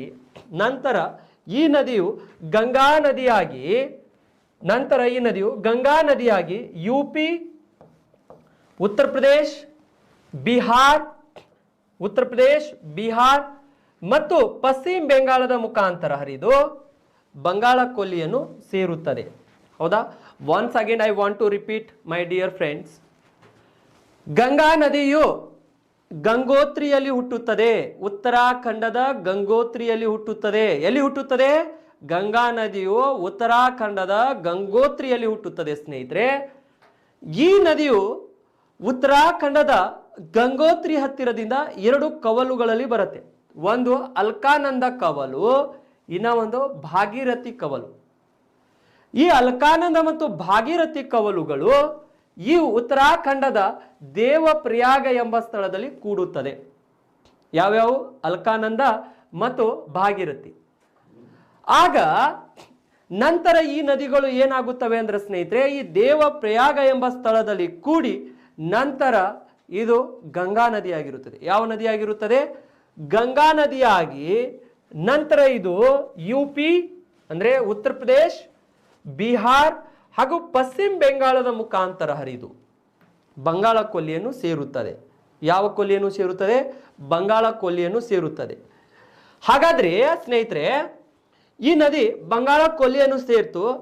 ಇದು ಬಾಂಗ್ಲಾದೇಶಕ್ಕೂ ಕೂಡ ಹೋಗುತ್ತೆ. ಈ ನದಿ ಬಂಗಾಳ ಕೊಲ್ಲಿಗೆ ಸೇರುವಕ್ಕಿಂತ ಮುಂಚೆ ಬಾಂಗ್ಲಾದೇಶಕ್ಕೆ ಹೋಗುತ್ತೆ. ಬಾಂಗ್ಲಾದೇಶದಲ್ಲಿ ಈ ನದಿಗೆ ಪದ್ಮಾ ಎಂದು ಕರೆಯುತ್ತಾರೆ. ಏನೆಂದು ಕರೆಯುತ್ತಾರೆ? ಪದ್ಮಾ ಅಂತ ಕರೀತಾರೆ ಸ್ನೇಹಿತರೆ. ಪದ್ಮಾ ನದಿ. ಯಾವ ನದಿ ಇದೆ ಇದು? ಪದ್ಮಾ. ಹೌದಾ? ಬಾಂಗ್ಲಾದೇಶದಲ್ಲಿ ಗಂಗಾ ನದಿಗೆ ಏನೆಂದು ಕರೆಯುತ್ತಾರೆ ಅಂದ್ರೆ ಪದ್ಮಾ ನದಿ ಎಂದು ಕರೆಯುತ್ತಾರೆ ಅಂತ ನೀವು ನೆನಪಿಟ್ಕೋಬೇಕು. This is the very important thing here. Please remember, Padma ನದಿ ಅಂತ ಕರಿತೇವೆ ಸ್ನೇಹಿತರೆ. ಸೊ ಈಗ ಈ ರೀತಿ ಇದ್ದಾಗ ನೆಕ್ಸ್ಟ್ ನಾವು ಏನ್ ನೋಡ್ಬೇಕಾಗಿದೆ ಅಂದ್ರೆ ಈ ಗಂಗಾ ನದಿಯ ಮೇಲೆ ಏನ್ ವಿಶೇಷತೆ ಇದೆ ಅದನ್ನ ನಾವು ನೋಡ್ಬೇಕಾಗತ್ತೆ. ಈಗ ನೋಡಿ ಸ್ನೇಹಿತರೆ, ಈ ಗಂಗಾ ನದಿ ಏನಿದೆಯಲ್ಲ, ಸೊ ಇಲ್ಲಿ ನಮಗೆ ಈ ಪಶ್ಚಿಮ ಬೆಂಗಾಳ ಏನಿದೆಯಲ್ಲ ಈ ಭಾಗದಲ್ಲಿ ನೋಡಿ, ಈ ಗಂಗಾ ನದಿಯ ಮೇಲೆ ನಮಗೆ ಫರಕ್ಕಾ ಅಣೆಕಟ್ಟು ಕಂಡು ಬರುತ್ತೆ. ಯಾವುದು? ಫರಕ್ಕಾ. ಸೊ ಫರಕ್ಕಾ ಅಣೆಕಟ್ಟು ನಮಗೆ ಈ ನದಿಯ ಮೇಲೆ ಕಂಡು ಬರುತ್ತೆ. ಫರಕ್ಕಾ ಅಣೆಕಟ್ಟು ಎಲ್ಲಿ? ಪಶ್ಚಿಮ ಬೆಂಗಾಳದಲ್ಲಿ. ಪಶ್ಚಿಮ ಬೆಂಗಾಳದಲ್ಲಿ ಈ ನದಿಯ ಮೇಲೆ ನಮಗೆ, ಗಂಗಾ ನದಿಯ ಮೇಲೆ ಫರಕ್ಕಾ ಅನ್ನುವಂತ ಅಣೆಕಟ್ಟು ಕಂಡು ಬರುತ್ತದೆ. ಯಾವ ಅಣೆಕಟ್ಟು? ಫರಕ್ಕಾ. ಎಲ್ಲಿದೆ ಇದು? ಪಶ್ಚಿಮ ಬೆಂಗಾಳದಲ್ಲಿ. ಪ್ಲೀಸ್ ರಿಮೆಂಬರ್, ಯಾವ ನದಿಯ ಮೇಲೆ? ಗಂಗಾ ನದಿಯ ಮೇಲೆ. ಸೊ ನೆಕ್ಸ್ಟ್ ಅಲ್ಲಿದಿಂದ ಈ ಗಂಗಾ ನದಿಯ ಕವಲುಗಳು ಏನಿದಾವಲ್ಲ, ಒಂದು ಭಾಗೀರಥಿ, ಇನ್ನ ಒಂದು ಅಲ್ಕಾನಂದ ಇದೆ. ಈಗ ಈ ಭಾಗೀರಥಿ ನದಿಯ ಮೇಲೆ ನಮಗೆ ಇಲ್ಲಿ ಏನಂದ್ರ ಇದರ ಮೇಲೆ ಒಂದು ಆಣೆಕಟ್ಟು ಕಂಡು ಬರುತ್ತೆ. ಭಾಗೀರಥಿ ನದಿಯ ಮೇಲೆ ತೆಹರಿ ಆಣೆಕಟ್ಟು. ಯಾವುದು? Tehri. Please remember my dear friends, Tehri ಆಣೆಕಟ್ಟು. ತೆಹರಿ ಆಣೆಕಟ್ಟು ಅಂತ ಕರಿತೇವೆ. ಹಾಗಾದ್ರೆ ಈ ತೆಹರಿ ಆಣೆಕಟ್ಟು ಏನಿದೆಯಲ್ಲ, ಭಾರತ ದೇಶದಲ್ಲಿನೇ ಅತಿ ಎತ್ತರದ ಆಣೆಕಟ್ಟು ಯಾವುದಂದ್ರೆ ತೆಹರಿ ಆಣೆಕಟ್ಟು ಸ್ನೇಹಿತರೆ. ನಿನ್ನೆ ನಾನು ಹೇಳಿದೆ, ಸಿಂಧು ನದಿ ಹೇಳುವಾಗ ಬಾಕ್ರಾ ನಂಗಲ್ ಆಣೆಕಟ್ಟು 2ನೇ ಅತಿ ಎತ್ತರದ ಆಣೆಕಟ್ಟು ಅಂತ ಹೇಳಿದೆ. ಇವತ್ತು ನಾನು ಹೇಳ್ತಾ ಇದ್ದೀನಿ, ಭಾರತ ದೇಶದ ಅತಿ ಎತ್ತರದ ಆಣೆಕಟ್ಟು ತೆಹರಿ ಆಣೆಕಟ್ಟು ಯಾವ ನದಿಯ ಮೇಲೆ ಇದೆ? ಭಾಗೀರಥಿ ನದಿಯ ಮೇಲೆ ಇದೆ. ಇದು 200 ಈಗ ನೋಡ್ರಿ 263 ಮೀಟರ್ ಎತ್ತರದವರೆಗೆ ನಮಗೆ ಕಂಡು ಬರುತ್ತೆ ಸ್ನೇಹಿತರೆ. Please remember, this is the very important. The highest dam, ಅತ್ಯಂತ ಎತ್ತರದ ಅಣೆಕಟ್ಟು ತೆಹರಿ ಅಣೆಕಟ್ಟು ಯಾವ ನದಿಯ ಮೇಲೆ ಇದೆ? ಭಾಗೀರಥಿ ನದಿಯ ಮೇಲೆ, ಗಂಗಾ ನದಿಯ ಒಂದು ಕವಲು ಆದಂತ ಅದರ ಮೇಲೆ. ಯಾವ ರಾಜ್ಯದಲ್ಲಿದೆ? ಉತ್ತರಾಖಂಡದಲ್ಲಿದೆ. ಎಲ್ಲಿದೆ? ಉತ್ತರಾಖಂಡದಲ್ಲಿದೆ. ಅದಕ್ಕೆ ನೀವು ಇದನ್ನು ನೆನ್ಪಿಟ್ಕೋಬೇಕಾಗತ್ತೆ. ಈಗ ನೋಡಿ ಸ್ನೇಹಿತರೆ, ಈ ನದಿಯ ಮೇಲೆ 2 ಆಣೆಕಟ್ಟುಗಳನ್ನು ನೋಡಿದ್ದೇವೆ ನಾವು. ಗಂಗಾ ನದಿಯ ಮೇಲೆ ಫರಕ್ಕಾ ಅಣೆಕಟ್ಟು ಪಶ್ಚಿಮ ಬೆಂಗಾಳದಲ್ಲಿ. ನೆಕ್ಸ್ಟ್ ಭಾಗೀರಥಿ, ಈ ನದಿಯ ಒಂದು ಕವಲು ಆದಂತ ಭಾಗೀರಥಿ ನದಿಯ ಮೇಲೆ ತೆಹರಿ ಅಣೆಕಟ್ಟು ಉತ್ತರಾಖಂಡದಲ್ಲಿ ನಾವು ನೋಡಿದ್ದೇವೆ. ಈಗ what we want to see here, ಈ ನದಿಯ ಒಟ್ಟು ಉದ್ದ ಎಷ್ಟಿದೆ ಅಂತ ಹೇಳಿದೆ ನಾನು. ಈ ನದಿಯು 2465 ಕಿಲೋಮೀಟರ್ ಉದ್ದ ಹರಿಯುತ್ತೆ ಅಂತ ಹೇಳಿದೆ ಸ್ನೇಹಿತರೆ. ಹಾಗಾದ್ರೆ ಇದು ಉತ್ತರಾಖಂಡ ಕಡೆಯಿಂದ ಬಂದು ಇದು ಜಾಸ್ತಿ ಪ್ರದೇಶ ಭಾರತ ದೇಶದಲ್ಲಿನೇ ಹರಿಯುತ್ತೆ. ನಂತರ ಸ್ವಲ್ಪ ಪ್ರಮಾಣದಲ್ಲಿ ಇಲ್ಲಿ ನಮಗೆ ಒಂದು ಏನಿದೆ ಅಂದ್ರೆ ಬಾಂಗ್ಲಾದೇಶ ಇದೆ. ಈ ಬಾಂಗ್ಲಾದೇಶ ದಾಟಿದ ನಂತರ ಬಂಗಾಳ ಕೊಲ್ಲಿಯನ್ನು ಸೇರುತ್ತೆ ಅಂತ ಹೇಳಿದ್ದೇವೆ. ಈಗ ನೋಡ್ರಿ, ಬಾಂಗ್ಲಾದೇಶದಲ್ಲಿ ಇದಕ್ಕೆ ಏನಂತ ಕರೀತಾರೆ? ಪದ್ಮಾ. ಈಗ ಹಾಗಾದ್ರೆ 2465 ಕಿಲೋಮೀಟರ್ದಲ್ಲಿ ಸ್ನೇಹಿತರೆ ಈ ನದಿ ಭಾರತ ದೇಶದಲ್ಲಿ ಎಷ್ಟು ಕಿಲೋಮೀಟರ್ ಉದ್ದ ಹರಿಯುತ್ತದೆ ಅದು ನಾವು ನೋಡಬೇಕಾಗಿದೆ. ಈ ನದಿಯು ಭಾರತ ದೇಶದಲ್ಲಿ 2071 ಕಿಲೋಮೀಟರ್ ಉದ್ದ ಹರಿಯುತ್ತದೆ. ಇದನ್ನ ನೆನ್ಪಿಟ್ಕೊಳ್ಳಿ. This river flows in India 2071 kilometre. ಹೌದಾ? ಭಾರತ ದೇಶದಲ್ಲಿ ಎಷ್ಟಿದೆ? 2071 ಕಿಲೋಮೀಟರ್ ಈ ನದಿ ಭಾರತ ದೇಶದಲ್ಲಿ ಹರಿಯುತ್ತದೆ ಸ್ನೇಹಿತರೆ. ಭಾರತ ದೇಶದಲ್ಲಿ ಈ ನದಿ ಹರಿಯುವುದರಿಂದ ಈ ನದಿ ನಮಗೇನಾಗಿದೆ ಅಂದ್ರ ಅತಿ ಉದ್ದವಾಗಿ ಹರಿಯುವಂತಹ ನದಿ ಎಲ್ಲಿ? ಭಾರತ ದೇಶದಲ್ಲಿ. ಹಾಗಾದ್ರೆ ಭಾರತ ದೇಶದಲ್ಲಿ ಎಲ್ಲಿ? ಉತ್ತರ ಭಾರತದಲ್ಲಿ. ಹೌದಾ? ಹಾಗಾಗಿ ಭಾರತ ದೇಶದ ನದಿ ಅಂತ ಕರೆದೇವ ಸ್ನೇಹಿತರೆ. ಇದಕ್ಕೆ ನಾವು ಯಾವ ನದಿ ಅಂತ ಕರೆದೇವೆ? ಇದಕ್ಕೆ ನಾವು ಏನಂತ ಕರೆದೇವೆ ಅಂದ್ರ ಭಾರತ ದೇಶದ ನದಿ ಅಂತ ಕರೆದೇವೆ. ಯಾಕೆ ಭಾರತ ದೇಶದ ನದಿ ಅಂತ ಕರೆದೇವೆ ನಾವು? ಇದಕ್ಕೆ ಭಾರತ ದೇಶದಲ್ಲಿ ಅತಿ ಉದ್ದವಾಗಿ ಹರಿಯುವ ನದಿ ಇರುವುದರಿಂದ ಇದನ್ನು ನಾವು ಭಾರತ ದೇಶದಲ್ಲಿ ಅತಿ ಉದ್ದವಾಗಿ ಹರಿಯುವಂಥ ನದಿ ಅಂತ ಕರೆದೇವೆ. 2071 ಕಿಲೋಮೀಟರ್ ಅಂತ. ಈಗ ನೆಕ್ಸ್ಟು ಈ ನದಿಗೆ ನಾವು ಏನಂತ ಕರಿತೇವೆ ಅಂದ್ರ ಉತ್ತರ ಭಾರತದ ಜೀವ ನದಿ ಅಂತ ಕರಿತೇವೆ. The life of north India. ಹೌದಾ? ಉತ್ತರ ಭಾರತದ ಜೀವ ನದಿ ಅಂತ ಕರಿತೇವೆ ಸ್ನೇಹಿತರೆ. ಯಾಕೆ ಇದಕ್ಕೆ ಉತ್ತರ ಭಾರತದ ಜೀವ ನದಿ ಅಂತ ನಾವು ಕರೆದೇವೆ ಅಂದ್ರ ಭಾರತ ದೇಶದಲ್ಲಿನೇ ಅತಿ ಉದ್ದವಾಗಿ ಹರಿಯುತ್ತೆ ಇದು. ಹಾಗಾಗಿ ಉತ್ತರ ಭಾರತದ ಜೀವ ನದಿ ಅಂತ ಕರಿತೇವೆ. ನೆಕ್ಸ್ಟು ಈ ನದಿಯಲ್ಲಿ ಏನು ವಿಶೇಷತೆ ಇದೆ ಅಂದ್ರ ಈ ನದಿಯಲ್ಲಿ ನಮಗೆ ಗಂಗಾ ನದಿಯ ಡಾಲ್ಫಿನ್ಗಳು ಕಂಡುಬರ್ತಾವೆ. ಏನು ಕಂಡುಬರ್ತಾವೆ? ಗಂಗಾ ನದಿಯ ಡಾಲ್ಫಿನ್. ಈ ಗಂಗಾ ನದಿ ಒಳಗೆ ನಮಗೆ ಏನು ಕಂಡು ಬರ್ತಾವೆ ಅಂದ್ರೆ ಗಂಗಾ ನದಿಯ ಡಾಲ್ಫಿನ್ ಕಂಡು ಬರ್ತಾವೆ ಸ್ನೇಹಿತರೆ. ಈ ಡಾಲ್ಫಿನ್ಗಳು ಏನಿದಾವೆ ಅಂದ್ರ ಡಾಲ್ಫಿನ್ಗಳು ಅಳಿವಿನಂಚಿನಲ್ಲಿ ಇದಾವೆ ಈ ನದಿಯಲ್ಲಿರುವಂಥದ್ದು. ಈ ಡಾಲ್ಫಿನ್ಗಳು ಗಂಗಾ ನದಿ ಒಳಗೆ ಏನಿದಾವಲ್ಲ, ಗಂಗಾ ನದಿಯ ನೀರು ಕಲುಷಿತವಾಗಿರುವುದರಿಂದ ಅದರಲ್ಲಿ ಇರುವಂತಹ ಡಾಲ್ಫಿನ್ಗಳು ಅವು ಸಾಯ್ತಾ ಇದ್ದಾವೆ. ಈ ಡಾಲ್ಫಿನ್ ಇದೇನಿದೆಯಲ್ಲ ಇದು aquatic animal of India. Bharat ದೇಶದ ಜಲಚರ ಪ್ರಾಣಿ ಯಾವುದು? ಡಾಲ್ಫಿನ್ಗಳು. ಹಾಗಾಗಿ ಈ ನದಿಯಲ್ಲಿ ಈ ಡಾಲ್ಫಿನ್ಗಳು ಹೆಚ್ಚಾಗಿ ಕಂಡುಬರುವುದರಿಂದ ಆ ಡಾಲ್ಫಿನ್ಗಳು ಏನಾಗ್ತಾ ಇದ್ದಾವೆ ಅಂದರೆ ಈಗ ಸಾಯ್ತಾ ಇದ್ದಾವೆ. ಅವು ರೆಡ್ ಡೇಟಾ ಬುಕ್ದಲ್ಲಿ ದಾಖಲೆ ಮಾಡಿದ್ದಾರೆ ಇದನ್ನು. ಹೌದಾ? ಕೆಂಪು ದತ್ತಾಂಶದ ಪುಸ್ತಕದಲ್ಲಿ ಇದು ಏನಾಗಿದೆ ಅಂದ್ರೆ ದಾಖಲೆಯಾಗಿದೆ. ಡಾಲ್ಫಿನ್ಗಳು ಇದರಲ್ಲಿ ಕಂಡು ಬರ್ತಾವೆ. ನಿಮಗೆ ಗೊತ್ತಿರಲಿ ಇದು ಯಾವ ನದಿ ಆಗಿದೆ? ನಮಗೆ ಗಂಗಾ. ಹಾಗಾದ್ರೆ ಈ ಗಂಗಾ ನದಿಯ ಪ್ರಮುಖ ಉಪನದಿಗಳು ನಾವು ನೋಡಬೇಕಾಗಿದೆ. ಈಗ ಮೇಜರ್ ಗಂಗಾ ನದಿ ನಾವು ನೋಡಿದ್ದೇವೆ. ಎಲ್ಲಿ ಹುಟ್ಟಿತು, ಎಲ್ಲಿಗೆ ಹೋಯಿತು ಮತ್ತು ಎಲ್ಲಿಗೆ ಹೋಗಿ ಕೂಡ್ತು ಅದನ್ನೆಲ್ಲ ನಾವು ನೋಡಿದ್ದೇವೆ. ಎಷ್ಟು ಉದ್ದ. ಈಗ ಇದರ ಪ್ರಮುಖ ಉಪನದಿಗಳನ್ನು ನಾವು ನೋಡೋಣ ಸ್ನೇಹಿತರೆ. ಈಗ ಇದರ ಪ್ರಮುಖ ಉಪನದಿಗಳನ್ನು ನಾವು ನೋಡಿದಾಗ ಇಲ್ಲಿನೂ ಕೂಡ ನಮಗೆ ಏನಾಗತ್ತೆ ಅಂದ್ರ ಇಂಪಾರ್ಟೆಂಟ್ ಆಗತ್ತೆ. ನೋಡಿ, ಪ್ರಮುಖ ಉಪನದಿಗಳು ಎದರದು? ಗಂಗಾ ನದಿ. ಈ ಗಂಗಾ ನದಿಯ ಪ್ರಮುಖ ಉಪನದಿಗಳು ನಾವು ನೋಡುವಾಗ ಇಲ್ಲಿ ನಮಗೆ ಏನು ಕಂಡು ಬರುತ್ತೆ ಅಂದ್ರೆ ಯಮುನಾ. ಇದರ ಪ್ರಮುಖ ಉಪನದಿ ಯಾವುದಿದೆ ಸ್ನೇಹಿತರೆ? ಯಮುನಾ. ಹೌದಾ? ಯಮುನಾ ನದಿ ಅಂತ ಕರಿತೇವೆ. ಇದರ ಪ್ರಮುಖ ಉಪನದಿ ನಮಗೆ ನಾವು ನೋಡಿದಾಗ ಯಮುನಾ ನದಿ. ಈಗ ನೋಡಿ, ಇಲ್ಲಿ ನಮಗೆ ಯಮುನಾ ನದಿ ಕಾಣ್ತಾ ಇದೆ. See here we want to see that Yamuna ನದಿ. ಈಗ ಯಮುನಾ ನದಿ ನಮಗೆ ಎಲ್ಲಿ ಹುಟ್ಟತ್ತೆ, ಎಲ್ಲಿಗೆ ಹೋಗತ್ತೆ ನೋಡಿ. ಈಗ ನೋಡಿ, ಯಮುನಾ ನದಿ ನಮಗೆ ಉತ್ತರಾಖಂಡದ ಹತ್ತಿರನೇ ಇಲ್ಲಿ ನೋಡಿ ನಾನು ಮಾರ್ಕ್ ಮಾಡ್ತಾ ಇದ್ದೀನಿ. ಇದು ಯಮುನಾ ನದಿ. ಹೌದಾ? ಈ ರೀತಿ ಎಲ್ಲಿ ಹುಟ್ಟಿತು ಯಮುನಾ ನದಿ? ಉತ್ತರಾಖಂಡದಲ್ಲಿ. ಉತ್ತರಾಖಂಡದ ಯಮನೋತ್ರಿಯಲ್ಲಿ. ಹೌದಾ? ಉತ್ತರಾಖಂಡದ ಎಲ್ಲಿ? ಯಮನೋತ್ರಿ. ಯಮುನಾ ನದಿಯು ಉತ್ತರಾಖಂಡದ ಯಮನೋತ್ರಿ. ಹೌದಾ? ಯಮನೋತ್ರಿ ಅಂತ ಕರಿತೇವೆ ಸ್ನೇಹಿತರೆ. ಉತ್ತರಾಖಂಡದ ಯಮನೋತ್ರಿಯಲ್ಲಿ ಹುಟ್ಟತ್ತೆ. ನೆಕ್ಸ್ಟ್ ಈ ನದಿಯು ಈ ರೀತಿ ಬರುತ್ತೆ. ಈ ರೀತಿ ಬರುವಾಗ ಈ ನದಿ ಇಲ್ಲಿ ದೆಹಲಿ, ನಮ್ಮ ದೇಶದ ಕ್ಯಾಪಿಟಲ್ ಆದಂಥ ದೆಹಲಿ ನಗರದ ಮೇಲೆ ಹಾದು ಬರುತ್ತೆ. ದೆಹಲಿ ನಂತರ ಇದು ಈ ರೀತಿ ಈ ನದಿ ಬರುತ್ತೆ. ಇಲ್ಲಿ ಬಂದಾಗ ನೆಕ್ಸ್ಟ್ ಇಲ್ಲಿ ಆಗ್ರಾ. ಹೌದಾ? ಆಗ್ರಾದ ಮೇಲೆ ಹಾದು ಬರುತ್ತೆ. ಆಗ್ರಾ. ಈಗ ತಾಜ್ ಮಹಲ್ ನೋಡ್ರಿ, ಈ ನದಿಯ ದಡದಲ್ಲಿನೇ ಇದೆ ಆಗ್ರಾ. ನೆಕ್ಸ್ಟ್ ಮುಂದೆ ಬರುವಾಗ ಮಥುರಾ ನಗರದ ಮೇಲೆ ಹಾದು ಬರುತ್ತೆ. ಮಥುರಾ ಮತ್ ಬರೀತಿ ನೋಡ್ರಿ, ಮಥುರಾ. ನೆಕ್ಸ್ಟು ಈ ನದಿ ಇಲ್ಲಿ ಅಲಹಾಬಾದದ ಹತ್ತಿರ. ಎಲ್ಲಿ? ಅಲಹಾಬಾದ್. ನಮಗೆ ಇಲ್ಲಿ ಅಲಹಾಬಾದ್ ಕಂಡು ಬರುತ್ತೆ.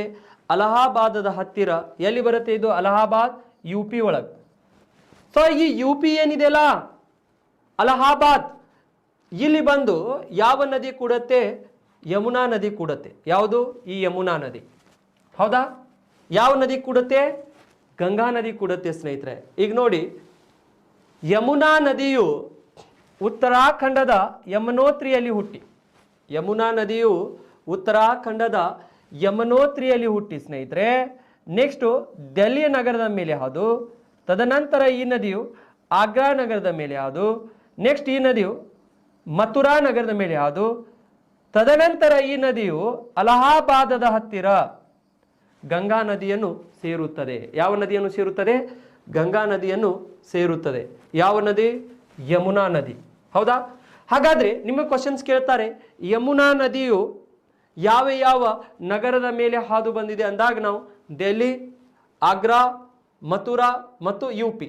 ಈ ಆಗ್ರಾ, ಮಥುರಾ ಮತ್ತು ಯು ಪಿಯಲ್ಲಿರುವಂಥ ಅಲಹಾಬಾದ್ ಏನಿದೆಯಲ್ಲ, ಇವೆಲ್ಲನೂ ಕೂಡ ನಮಗೆ ಈ ನದಿಯ ಮೇಲೆ ಇರುವಂಥ ನಗರಗಳು. ಯಾವುದು? ಆಗ್ರಾ, ಮಥುರಾ ಮತ್ತು ಅಲಹಾಬಾದ್ ಯು ಪಿಯಲ್ಲಿರುವಂಥ ನಗರಗಳು.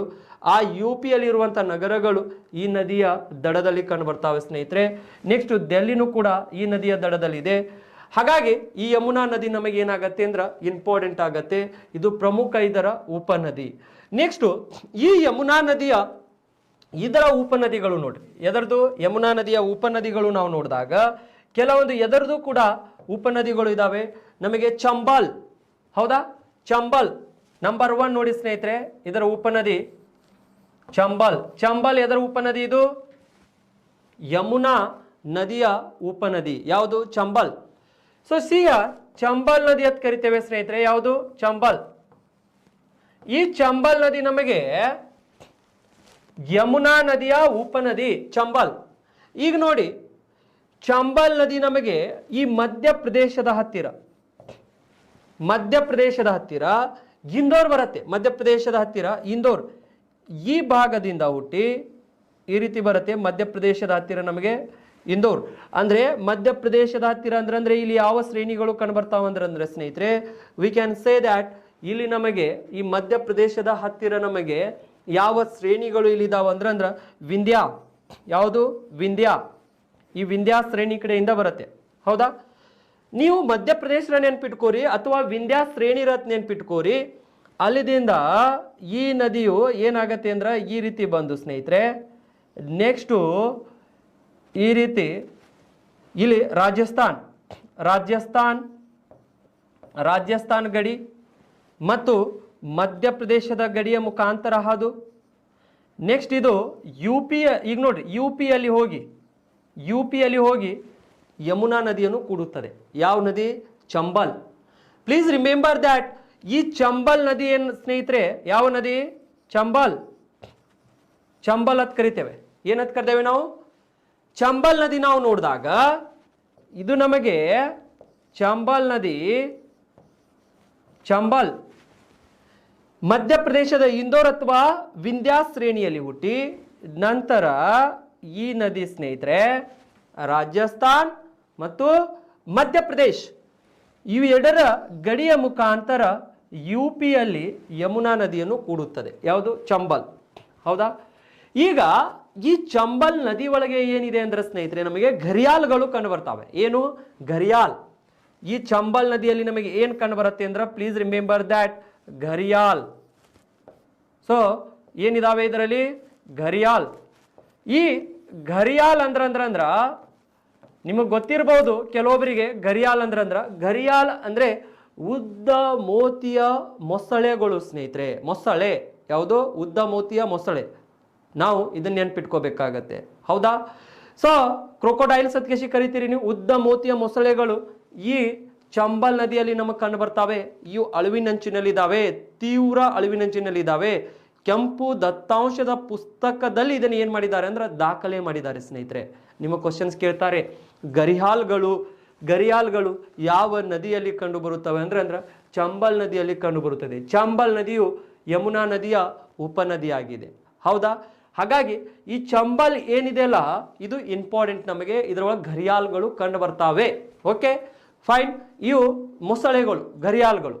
ನೆಕ್ಸ್ಟು ಇಲ್ಲಿದಿಂದ ನಾವು ನೋಡಿದಾಗ ಸ್ನೇಹಿತರೆ, ಈ ಚಂಬಲ್ ನದಿ ಏನಿದೆಯಲ್ಲ, ಇಲ್ಲಿ ನಮಗೆ ಚಂಬಲ್ ಕಣಿವೆಯನ್ನು ಕೂಡ ಕಂಡುಬರುತ್ತೆ. ಯಾವ ಕಣಿವೆ? ಚಂಬಲ್ ಕಣಿವೆ. ಈಗ ಇಲ್ಲಿ ಏನು ಚಂಬಲ್ ಕಣಿವೆ ಏನು ಕಂಡು ಬರುತ್ತಲ್ಲ, ಆ ಚಂಬಲ್ ಕಣಿವೆಗೆ ನಾವು ಬ್ಯಾಡ್ ಲ್ಯಾಂಡ್ ಅಂತ ಕರಿತೇವೆ. ಬ್ಯಾಡ್ ಲ್ಯಾಂಡ್. ಬ್ಯಾಡ್ ಲ್ಯಾಂಡ್ ಅಂದ್ರ ಬರಡಾದಂಥ ಭೂಮಿ ಸ್ನೇಹಿತರೆ. ಅದು ಬ್ಯಾಡ್ ಲ್ಯಾಂಡ್ ಅಂದ್ರೆ ಅಲ್ಲಿ ಬರಡಾದಂಥ ಭೂಮಿ ಇದೆ. ಯಾವುದೇ ರೀತಿ ಯಾವುದೇ ಬೆಳೆಗಳನ್ನು ಬೆಳೆದ್ರೆ ಬೆಳೆಯುವುದಿಲ್ಲ, ಅಷ್ಟು ಆ ಭೂಮಿ ಏನಾಗಿದೆ ಅಂದ್ರೆ ಬರಡಾಗಿದೆ. ಹಾಗಾಗಿ ಅಲ್ಲಿ ನಮಗೆ ಬ್ಯಾಡ್ ಲ್ಯಾಂಡ್ ಕಂಡು ಬರುತ್ತೆ ಈ ಚಂಬಲ್ ನದಿಯ ಹತ್ತಿರ. ಆ ಪ್ರದೇಶದಲ್ಲಿ ಏನಂದ್ರೆ ಬಹಳಷ್ಟು ಬಡತನ ಇದೆ.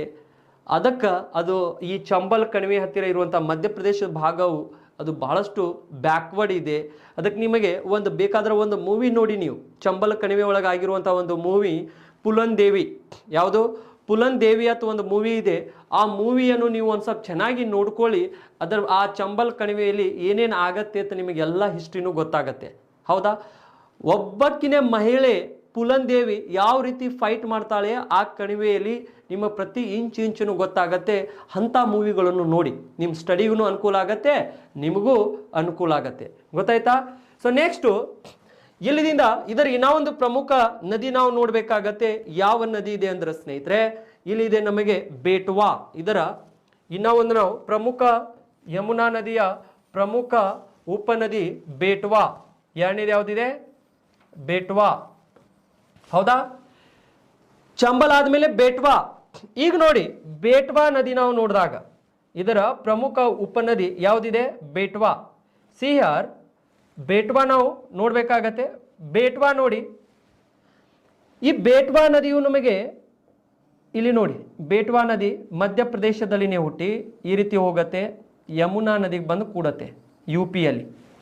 ಹಾಗಾದ್ರೆ ಈ ಬೇಟ್ವಾ ನದಿ ಏನಿದೆಯಲ್ಲ ಸ್ನೇಹಿತರೆ, ಇದು ನಮಗೆ ಮಧ್ಯಪ್ರದೇಶದ ಭೂಪಾಲ್.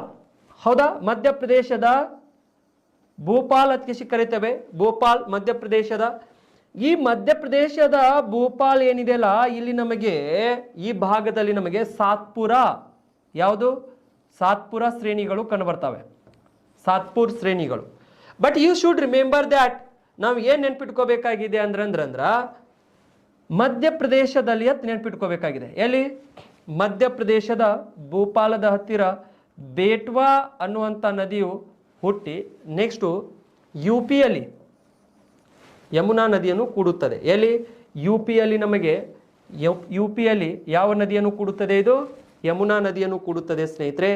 ಯಾವ ನದಿಯಾಗಿದೆ ನಮಗೆ? ಬೇಟ್ವಾ. ಹೌದಾ?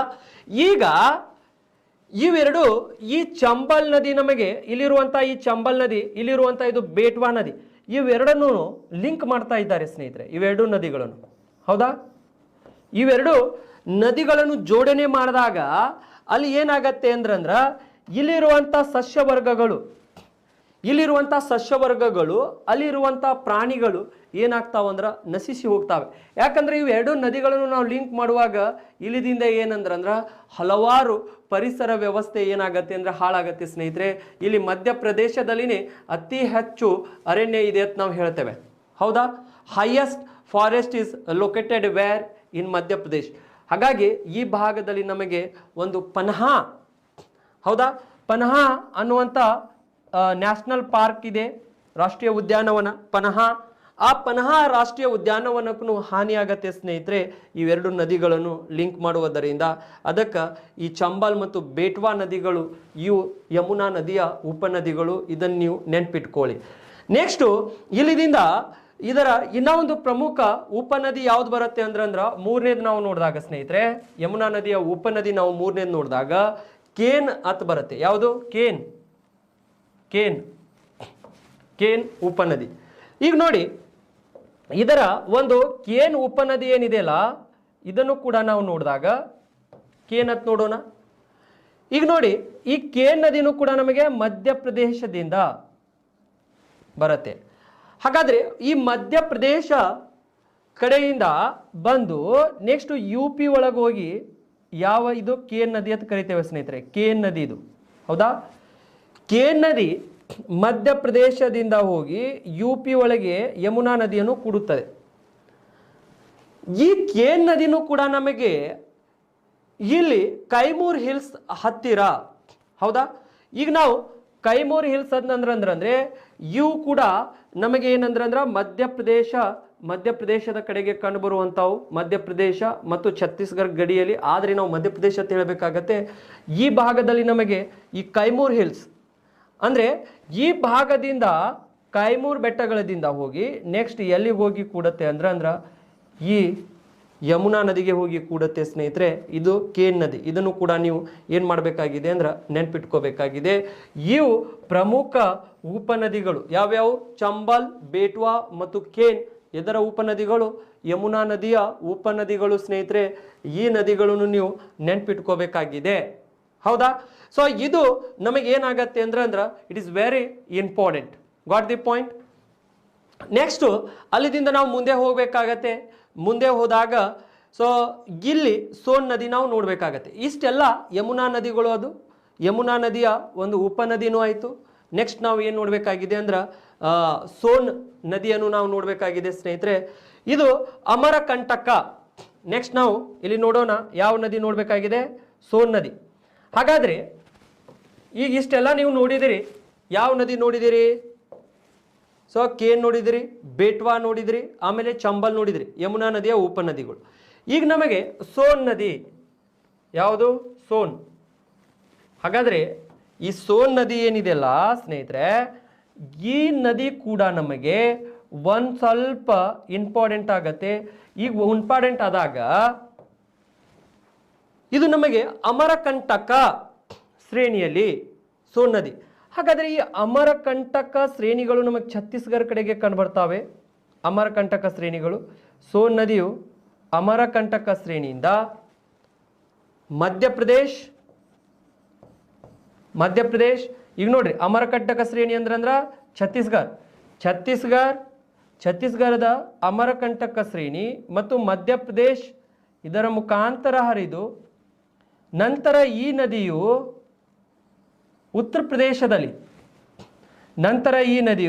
ಉತ್ತರ ಪ್ರದೇಶದಲ್ಲಿ ಯುಪಿಯಲ್ಲಿ ಗಂಗಾ ನದಿಯನ್ನು ಕೂಡುತ್ತದೆ. ಯಾವ ನದಿಯನ್ನು ಕೂಡುತ್ತದೆ? ಗಂಗಾ ನದಿಯನ್ನು ಕೂಡುತ್ತದೆ ಸ್ನೇಹಿತರೆ. ಯಾವ ನದಿ ಇದೆ? ಇದು ಸೋನ್ ನದಿ. ಹಾಗಾದ್ರೆ ಸೋನ್ ನದಿಯು ಯಾವ ನದಿಯ ಉಪನದಿ ಆಗಿದೆ ಅಂದ್ರ ಇದು ನಾವು ಗಂಗಾ ನದಿಯ ಉಪನದಿ ಆಗಿದೆ ಅಂತ ಹೇಳಬೇಕಾಗತ್ತೆ. ಯಾವುದು? ಗಂಗಾ ನದಿಯ ಉಪನದಿ ಸೋನ್ ನದಿ. ಈಗ ಈ ಸೋನ್ ನದಿ ಗಂಗಾ ನದಿಯ ಉಪನದಿ ಆಯಿತು ಸ್ನೇಹಿತರೆ. ಹಾಗಾದ್ರೆ ಈ ಸೋನ್ ನದಿಯ ಮೇಲೆ ನಮಗೆ ಏನಿದೆ ಅಂದ್ರ ಒಂದು ಬನ್ಸಾರ್ ಅಣೆಕಟ್ಟು ಇದೆ. ಯಾವುದು? ಬನ್ಸಾರ್ ಡ್ಯಾಮ್ ಇದೆ. ಇದನ್ನ ನೆನ್ಪಿಟ್ಕೊಳ್ಳಿ. ಬನ್ಸಾರ್ ಅಣೆಕಟ್ಟು ನಮಗೆ ಸೋನ್ ನದಿಯ ಮೇಲೆ ಕಂಡು ಬರುತ್ತೆ. ಇದು PSI ಎಕ್ಸಾಮ್ದಲ್ಲಿ ಕೇಳಿದ್ರು ನೋಡ್ರಿ ಸ್ನೇಹಿತರೆ. ಎದರೊಳಗ? PSI ಎಕ್ಸಾಮ್ದಲ್ಲಿ ಈ ಲಾಸ್ಟ್ PSI ಬಿಟ್ಟು ಅದು ಲಾಸ್ಟ್ PSIದಲ್ಲಿ ಕೇಳ್ತಾರೆ, ಬನ್ಸಾರ್ ಅಣೆಕಟ್ಟು ಯಾವ ನದಿಯ ಮೇಲೆ ಇದೆ? ಬನ್ಸಾರ್ ಅಣೆಕಟ್ಟು ಯಾವ ನದಿಯ ಮೇಲೆ ಇದೆ ಅಂದ್ರೆ ಸೋನ್ ನದಿಯ ಮೇಲೆ ಇದೆ. ಹಾಗಾಗಿ ಅದನ್ನು ನೀವು ನೆನ್ಪಿಟ್ಕೋಬೇಕಾಗಿದೆ. ಗೊತ್ತಾಯ್ತಾ? ನೆಕ್ಸ್ಟ್ ನಾವು ಇಲ್ಲದಿಂದ ಯಾವ ನದಿ ನೋಡಬೇಕಾಗಿದೆ ಅಂದ್ರ ಸೊ ದಾಮೋದರ್ ನದಿ. ಯಾವ ನದಿ? ದಾಮೋದರ್. ನೆಕ್ಸ್ಟ್ ನದಿ ನೋಡಿ ಸ್ನೇಹಿತರೆ, ಈ ಸೋನ್ ನದಿ ಆದಮೇಲೆ ನಾವು ದಾಮೋದರ್ ನದಿ ನೋಡಬೇಕಾಗತ್ತೆ. ಈಗ ದಾಮೋದರ್ ನದಿ ನಾವು ನೋಡಿದಾಗ ಅದನ್ನು ಕೂಡ ನಮಗೆ ಇಂಪಾರ್ಟೆಂಟ್ ಆಗತ್ತೆ. ದಾಮೋದರ್, ಸಿ ಹಿಯರ್, ದಾಮೋದರ್ ನದಿ, ದಾಮೋದರ್, ಹೌದಾ? ಈಗ ದಾಮೋದರ್ ನದಿ ನಮಗೆ, ಈ ದಾಮೋದರ್ ನದಿ ನೋಡಿದಾಗ ಸ್ನೇಹಿತರೆ ಇದನ್ನು ಕೂಡ ನಮಗೆ ಎಲ್ಲಿದಿಂದ ಬರುತ್ತೆ ಅಂದ್ರೆ ಛತ್ತೀಸ್ಗಢ ಕಡೆದಿಂದ ಬರ್ತಾ ಇದೆ. ದಾಮೋದರ್ ನದಿಯು ಛತ್ತೀಸ್ಗಢದ ಬಾಸ್ತಾರ್ ಜಿಲ್ಲೆ ಅಂತ ಕರಿತೇವೆ. ಯಾವುದು? ಛತ್ತೀಸ್ಗಢದ ಬಾಸ್ತಾರ್ ಜಿಲ್ಲೆಯಿಂದ, ಛತ್ತೀಸ್ಗಢದಿಂದ ಈ ನದಿಯು ಈ ರೀತಿ ಬಂದು, ಛತ್ತೀಸ್ಗಢದ ಬಾಸ್ತಾರ್ ಜಿಲ್ಲೆಯಿಂದ ಈ ರೀತಿ ಬಂದು ನೆಕ್ಸ್ಟು ಯಾವ ನದಿ ಒಳಗೆ ಕೂಡ್ತಾ ಇದೆ ನೋಡಿ. ಯಾವ ನದಿ ಒಳಗೆ ಕೂಡ್ತಾ ಇದೆ? ಇದು ನಮಗೆ ಹುಗ್ಲಿ. ಯಾವ ನದಿ ಒಳಗೆ ಕೂಡ್ತಾ ಇದೆ? ಹುಗ್ಲಿ ನದಿ ಒಳಗೆ ಕೂಡ್ತಾ ಇದೆ. ಹೌದಾ? ಯಾವ ನದಿ ಒಳಗೆ ಕೂಡ್ತಾ ಇದೆ ಸ್ನೇಹಿತರೆ? ಹುಗ್ಲಿ ನದಿ. ಮೇಲಿಂದ ಹುಗ್ಲಿ ನದಿ ಬರುತ್ತೆ. ಹಾಗಾದ್ರೆ ಇದು ನಮಗೆ ದಾಮೋದರ್ ನದಿಯು ಬಾಸ್ತಾರ್ ಜಿಲ್ಲೆಯಿಂದ, ಛತ್ತೀಸ್ಗಢದ ಬಾಸ್ತಾರ್ ಜಿಲ್ಲೆ ಕಡೆಯಿಂದ ಹೋಗಿ ನೆಕ್ಸ್ಟ್ ನಮಗೆ ಏನಂದ್ರ ಪಶ್ಚಿಮ ಬೆಂಗಾಳದಲ್ಲಿ ಪಶ್ಚಿಮ ಬೆಂಗಾಳದಲ್ಲಿ ಹುಗ್ಲಿ ನದಿಗೆ ಕೂಡ್ತಾ ಇದೆ. ಯಾವ ನದಿಗೆ ಕೂಡ್ತಾ ಇದೆ? ಹುಗ್ಲಿ. ಹೌದಾ? ಹುಗ್ಲಿ ನದಿಗೆ ಕೂಡ್ತಾ ಇದೆ ಸ್ನೇಹಿತರೆ. ಈಗ ಇದು ಹುಗ್ಲಿ ನದಿಗೆ ಕೂಡ್ತಾ ಇದೆ ಅಂದ್ರಂದ್ರ ಈ ದಾಮೋದರ್ ನದಿಯ ವಿಶೇಷತೆ ಏನಿದೆ? ಈ ದಾಮೋದರ್ ನದಿಯ ವಿಶೇಷತೆ ಏನಿದೆ ಅಂತ ನಾವು ನೋಡಿದಾಗ ಇದು ಏನಂದ್ರಂದ್ರ ಪಶ್ಚಿಮ ಬೆಂಗಾಳದಲ್ಲಿ ಪ್ರವಾಹವನ್ನು ಉಂಟು ಮಾಡುತ್ತೆ. ಎಲ್ಲಿ? ಪಶ್ಚಿಮ ಬೆಂಗಾಳದಲ್ಲಿ ಈ ನದಿ ಏನು ಉಂಟು ಮಾಡುತ್ತೆ ಅಂದ್ರೆ ಪ್ರವಾಹ ಉಂಟು ಮಾಡುತ್ತೆ ಸ್ನೇಹಿತರೆ. ಇಟ್ ವಿಲ್ ಕ್ರಿಯೇಟ್ ಫ್ಲಡ್, ಪ್ರವಾಹ, ಫ್ಲಡ್, ಪ್ರವಾಹ ಎಲ್ಲಿ? ಸೊ ಪಶ್ಚಿಮ ಬೆಂಗಾಳದಲ್ಲಿ. ಹಾಗಾಗಿ ಪಶ್ಚಿಮ ಬೆಂಗಾಳದ ಕಣ್ಣೀರು ಅಂತ ಕರಿತೇವೆ. ಇದಕ್ಕೆ ಏನಂತ ಕರಿತೇವೆ? ಪಶ್ಚಿಮ ಬೆಂಗಾಳದ ಕಣ್ಣೀರು, ದೀದಿಯ ಕಣ್ಣೀರು, ಮಮತಾ ದೀದಿಯ ಕಣ್ಣೀರು ಅಂತ ಕರಿತೇವೆ. ಯಾಕೆ ಮಮತಾ ದೀದಿಯ ಕಣ್ಣೀರು ಅಂತ ಕರಿತೇವೆ? C is the CM of ಪಶ್ಚಿಮ ಬೆಂಗಾಲ್. ಹೌದಾ? ಹಾಗಾಗಿ ಯಾರಿಗೆ ದುಃಖ ಆಗತ್ತೆ ಜಾಸ್ತಿ? ಆ ರಾಜ್ಯದ CM ಯಾರಾಗಿರ್ತಾರೆ ಅವರಿಗೆ ತೊಂದರೆ ಆಗೋದು. ಯಾಕಂದ್ರೆ ಒಂದು ರಾಜ್ಯವನ್ನು ಲೀಡ್ ಮಾಡ್ತಿರ್ತಾರೆ, ಅವ್ರಿಗೆ ಬಹಳಷ್ಟು ತೊಂದರೆ ಆಗತ್ತೆ. ಅವ್ರಕ್ಕಿಂತಲೂ ಜಾಸ್ತಿ ಜನಸಾಮಾನ್ಯರಿಗೆ ತೊಂದರೆ ಆಗಿರುತ್ತೆ. ಹೌದಾ? ಹಾಗಾಗಿ ನಾವು ಪಶ್ಚಿಮ ಬೆಂಗಾಳದ ಒಂದು ಕಣ್ಣೀರು ಅಂತ ಕರಿತೇವೆ. ಪಶ್ಚಿಮ ಬೆಂಗಾಳದಲ್ಲಿ ಈ ನದಿ ಆಗಾಗ ಏನು ಉಂಟು ಮಾಡುತ್ತೆ ಅಂದ್ರೆ ಪ್ರವಾಹ ಉಂಟು ಮಾಡುತ್ತೆ ಸ್ನೇಹಿತರೆ. ಅಪಾರ ಪ್ರಮಾಣದಲ್ಲಿ ಈ ನದಿಯಲ್ಲಿ ನೀರು ಬಂದ್ಬಿಡುತ್ತೆ. ಸೊ ಆ ನದಿಯ ತೀರದಲ್ಲಿರುವಂತಹ ಜನರ ವಸತಿಗಳಲ್ಲಿ ನೀರು ತುಂಬಿ ಹರಿದಾಗ ಆ ವಸತಿಗಳು ಏನಾಗತ್ತೆ? ಮುಳುಗಡೆ ಆಗ್ತಾವೆ. ಅವಾಗ ಜನರು, ಈಗ ಸಪೋಸ್ ನಿಮ್ಮ ಊರಾಗೆ ಯಾವುದಾದ್ರೂ ಒಂದು ನದಿಯ ನೀರು ಬತ್ತ ತಿಳ್ಕೊರಿಪ್ಪ, ಅವಾಗ ನಿಮ್ಮ ಊರು ಮುಳುಗಡೆ ಆಯಿತು. ಅವಾಗ ನೀವು ಏನು ನಗ್ತೀರೋ, ಏನು ಅಳತೀರೋ, ಅಥವಾ ಊರು ಬಿಟ್ಟು ಹೋಗ್ತೀರಿ. ಆಸ್ತಿ ಪಾಸ್ತಿಗಳು ಎಲ್ಲವೂ ಏನಾಗ್ತವೆ? ಹಾನಿಯಾಗಿ ಹೋಗ್ತಾವೆ ಸ್ನೇಹಿತರೆ. ಹಾಗಾಗಿ ಇಲ್ಲಿ ಏನಾಗತ್ತೆ ಅಂದ್ರೆ ಈ ದಾಮೋದರ್ ನದಿ ಪಶ್ಚಿಮ ಬೆಂಗಾಳದಲ್ಲಿ ಏನು ಉಂಟು ಮಾಡುತ್ತೆ ಅಂದ್ರೆ ಪ್ರವಾಹ ಉಂಟು ಮಾಡುತ್ತೆ. ಅದಕ್ಕೆ ನಿಮಗೆ ಇಷ್ಟೇ ಕ್ವಶನ್ಸ್ ಕೇಳೋದು ಅವರು, ಪಶ್ಚಿಮ ಬೆಂಗಾಳದ ಕಣ್ಣೀರು ಯಾವುದು? ಪಶ್ಚಿಮ ಬೆಂಗಾಳದ ಕಣ್ಣೀರು ಯಾವುದಂದ್ರೆ ದಾಮೋದರ್ ನದಿ. ಹೌದಾ? ಇದು ಪಶ್ಚಿಮ ಬೆಂಗಾಳದಲ್ಲಿ ಪ್ರವಾಹವನ್ನು ಉಂಟು ಮಾಡುತ್ತೆ. ಇಷ್ಟು ನೀವು ನೆನ್ಪಿಟ್ಕೋಬೇಕಾಗತ್ತೆ. ನೆಕ್ಸ್ಟು ಅಲ್ಲಿದಿಂದ ನಮಗೆ ಇನ್ನಾವೊಂದು ನದಿ ಕಂಡು ಬರುತ್ತೆ ಸ್ನೇಹಿತರೆ. ಯಾವುದಿದೆ ಅಂದ್ರೆ ಹುಗ್ಲಿ ನದಿ. ಇವೆಲ್ಲ ಎದರ ಉಪನದಿಗಳು? ಗಂಗಾ ನದಿಯ ಉಪನದಿಗಳು. ಈಗ ನೆಕ್ಸ್ಟ್ ನಾವು ನೋಡಿದಾಗ ಯಾವ ನದಿ ನೋಡಬೇಕಾಗಿದೆ ಅಂದ್ರೆ ಹುಗ್ಲಿ ನದಿ. ನೋಡಿ ಇಲ್ಲಿ ಹುಗ್ಲಿ ನದಿ ನಾವು ನೋಡಿದಾಗ ಸಿ ಹಿಯರ್, ನೆಕ್ಸ್ಟ್ ನದಿ ಹುಗ್ಲಿ. ಹೌದಾ? ಹುಗ್ಲಿ ನದಿ ಇದು ಕೂಡ ನಮಗೆ ಇಂಪಾರ್ಟೆಂಟ್ ಆಗತ್ತೆ. ಈಗ ಹುಗ್ಲಿ ನದಿ ನೋಡಿ ಸ್ನೇಹಿತರೆ, ಈ ಹುಗ್ಲಿ ನದಿ ನಾವು ನೋಡಿದಾಗ ಎಲ್ಲಿದಿಂದ ಯಾವ ರೀತಿ ಬರ್ತಾ ಇದೆ ಇದು ಹುಗ್ಲಿ ನದಿ ನಮಗೆ? ಸೊ ಸಿ ಹಿಯರ್, ಹುಗ್ಲಿ ನದಿ ನಮಗೆ ಈ ಗಂಗಾ ನದಿ ಈ ಪಶ್ಚಿಮ ಬೆಂಗಾಳ ಕಡೆದಿಂದನೇ ಬರ್ತಾ ಇದೆ. ಗಂಗಾ ನದಿಯಿಂದನೇ ಒಂದು ಕವಲು ಕೆಳಗಡೆಗೆ ಇಳಿತಾ ಇದೆ ಈ ರೀತಿ. ಹೌದಾ?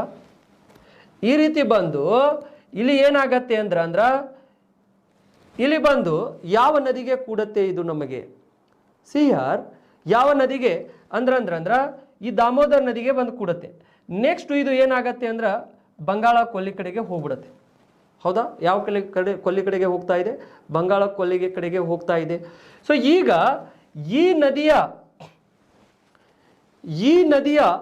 ತೀರ ಈಗ ನೋಡ್ರಿ, ಹುಗ್ಲಿ ನದಿಯು ನಮಗೆ ಗಂಗಾ ನದಿಯ ಒಂದು ಕವಲು ಪಶ್ಚಿಮ ಬೆಂಗಾಳದಲ್ಲಿನೇ, ಇದು ಪಶ್ಚಿಮ ಬೆಂಗಾಳದಲ್ಲಿನೇ ಇದರ ಒಂದು ಕವಲು ಕೆಳಗಡೆಗೆ ಇಳಿದು ಬರುತ್ತೆ, ಅದರ ಕವಲು. ನೆಕ್ಸ್ಟ್ ಅದಕ್ಕೆ ದಾಮೋದರ್ ನದಿಯ ನೀರು ಕೂಡುತ್ತೆ. ನೆಕ್ಸ್ಟ್ ಅದು ಎಲ್ಲಿ ಹೋಗ್ಬಿಡುತ್ತೆ ಅಂದ್ರೆ ಈ ಕಡೆಗೆ ಬೇ ಆಫ್ ಬೆಂಗಾಲ್ ಕಡೆಗೆ ಬಂದ್ಬಿಡುತ್ತೆ ಸ್ನೇಹಿತರೆ. ಹಾಗಾಗಿ ಈ ನದಿಯ ಮುಖಜ ಭಾಗದಲ್ಲಿ, ಈ ನದಿಯ ಒಂದು ಮುಖಜ ಭಾಗ ಅಂದ್ರೆ ಆ ನದಿಯಲ್ಲಿ ನೀರು ಅಲ್ಲಿ ಬಂಗಾಳ ಕೊಲ್ಲಿ ಒಳಗೆ ಏನು ಸೇರ್ತೈತಲ್ಲ ಈ ಭಾಗದಲ್ಲಿ ನಮಗೆ ಏನು ಕಂಡು ಬರುತ್ತೆ ಅಂದ್ರೆ ಹಾಲ್ದಿಯಾ ಬಂದರು ಕಂಡು ಬರುತ್ತೆ. ಯಾವುದು? ಹಾಲ್ದಿಯಾ ಬಂದರು. ನಿಮ್ಮ ಕ್ವಶನ್ಸ್ ಕೇಳ್ತಾರೆ, ಹಾಲ್ದಿಯಾ ಬಂದರು. ಈಗ ಈ ಭಾಗದಲ್ಲಿ ನಮಗೆ ಯಾವ ಬಂದರು ಕಂಡು ಬರುತ್ತದೆ? ಹಾಲ್ದಿಯಾ ಬಂದರು ಕಂಡು ಬರುತ್ತದೆ ಸ್ನೇಹಿತರೆ. ನೆಕ್ಸ್ಟ್ ಈ ಹುಗ್ಲಿ ನದಿ ಏನಿದೆಯಲ್ಲ, ಈ ಹುಗ್ಲಿ ನದಿ ಒಳಗಡೆಗೆ ಏನಂದ್ರೆ ಶೃಂಗ ಮಾರ್ಗ ಮಾಡಿದ್ದಾರೆ. ಮೆಟ್ರೋ ಶೃಂಗ ಮಾರ್ಗ 23 ಕಿಲೋಮೀಟರ್ ಉದ್ದ, ಕೋಲ್ಕತ್ತಾದ ಹತ್ತಿರ 23 ಕಿಲೋಮೀಟರ್ ಉದ್ದದ ಏನು ಮಾಡಿದ್ದಾರೆ ಅಂದ್ರೆ ಶೃಂಗ ಮಾರ್ಗ ಮಾಡಿದ್ದಾರೆ. ಯಾವ ನದಿ ಒಳಗೆ? ಈ ಹುಗ್ಲಿ ನದಿ ಒಳಗೆ. ಎಲ್ಲಿ? ಕೋಲ್ಕತ್ತಾದ ಹತ್ತಿರ.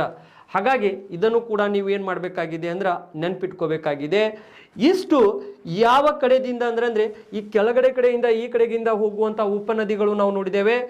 ಈ ನದಿಗಳಲ್ಲಿ ನಮಗೆ ಏನಂದ್ರೆ ಒಂದು ಕ್ವಶನ್ಸ್ ಫಿಕ್ಸ್ ಬರುತ್ತೆ ಸ್ನೇಹಿತರೆ. ನೆಕ್ಸ್ಟ್ ನಾವು ಇದರ ಉತ್ತರ ಕಡೆಯಿಂದ ಈ ಕಡೆಯಿಂದ ಬರುವಂತ ಕೆಲವೊಂದು ಉಪನದಿಗಳು ಬರ್ತಾವೆ. ಯಾವುದಾಗಿರ್ಬೋದು ಗೋಮತಿ, ಘಾಗ್ರಾ, ಗಂಡಕ್, ಕೋಸಿ, ಈ ನದಿಗಳ ಏನು ವಿಶೇಷತೆ ಇದೆ ಮತ್ತು ಇನ್ನ ಇದರದು ಇಷ್ಟೇ ಅಲ್ಲದೆ ಕೆಲವೊಂದು ಸರಸ್ವತಿ ನದಿ, ಈ ರೀತಿ ಬಹಳಷ್ಟು ಕೆಲವೊಂದು ಮತ್ತೆ ಉಪನದಿಗಳು ಬರ್ತಾವೆ. ಆ ನದಿಗಳನ್ನು ಕೂಡ ನಾವು ಡಿಸ್ಕಷನ್ ಮಾಡೋಣ. ಮತ್ತೆ ಈ ನದಿದು ನಾಳೆ ಕ್ಲಾಸ್ದಲ್ಲಿನೂ ಬಹಳಷ್ಟು ಪಾತ್ರ ಇದೆ. ನಾಳೆ ಕ್ಲಾಸ್ದಲ್ಲಿನೂ ಈ ನದಿಯ ಬಗ್ಗೆ ನಾವು ಒಂದು ಸ್ವಲ್ಪ ಡಿಸ್ಕಷನ್ ಮಾಡಿಕೊಂಡು ನೆಕ್ಸ್ಟ್ ಬ್ರಹ್ಮಪುತ್ರ ನದಿ, ಅದು ಆದ ನಂತರ ದಕ್ಷಿಣಕ್ಕೆ ಹರಿಯುವಂಥ ನದಿಗಳು, ಪೂರ್ವಕ್ಕೆ ಹರಿಯುವಂಥ ನದಿಗಳು ಮತ್ತು ಪಶ್ಚಿಮಕ್ಕೆ ಹರಿಯುವಂಥ ನದಿಗಳು, ಇವೆಲ್ಲನೂ ಕೂಡ ನಾವು ಡಿಸ್ಕಷನ್ ಮಾಡೋಣ. ಯಾಕಂದರೆ ರಿವರ್ ಚಾಪ್ಟರ್ ಭಾಳಷ್ಟು ಇಂಪಾರ್ಟೆಂಟ್ ಆಗುತ್ತೆ ಸ್ನೇಹಿತರೆ. ಪ್ರತಿಯೊಂದು ಸರ್ತಿ ಇವುಗಳಿಂದ ಏನಂದ್ರೆ ಕ್ವಶನ್ಸ್ ರೈಸ್ ಆಗುತ್ತೆ. I hope that you people understood this much here. ಇವತ್ತು ನಾನು ಏನು ಹೇಳಿದ್ದೀನಲ್ಲ ಇಷ್ಟು ಮಾತ್ರ ನೀವು ನೆನಪಿಟ್ಕೊಳ್ಳಿ. ಇಲ್ಲಿದಿಂದ ನಿಮಗೆ ಭಾಳಷ್ಟು ಅನುಕೂಲ ಆಗುತ್ತೆ. ಉಳಿದಂಥ ವಿಷಯವನ್ನು ನಾವು ನಾಳೆ ಕ್ಲಾಸ್ದಲ್ಲಿ ಡಿಸ್ಕಷನ್ ಮಾಡೋಣ. Have a nice day. Again tomorrow will meet. Okay, bye.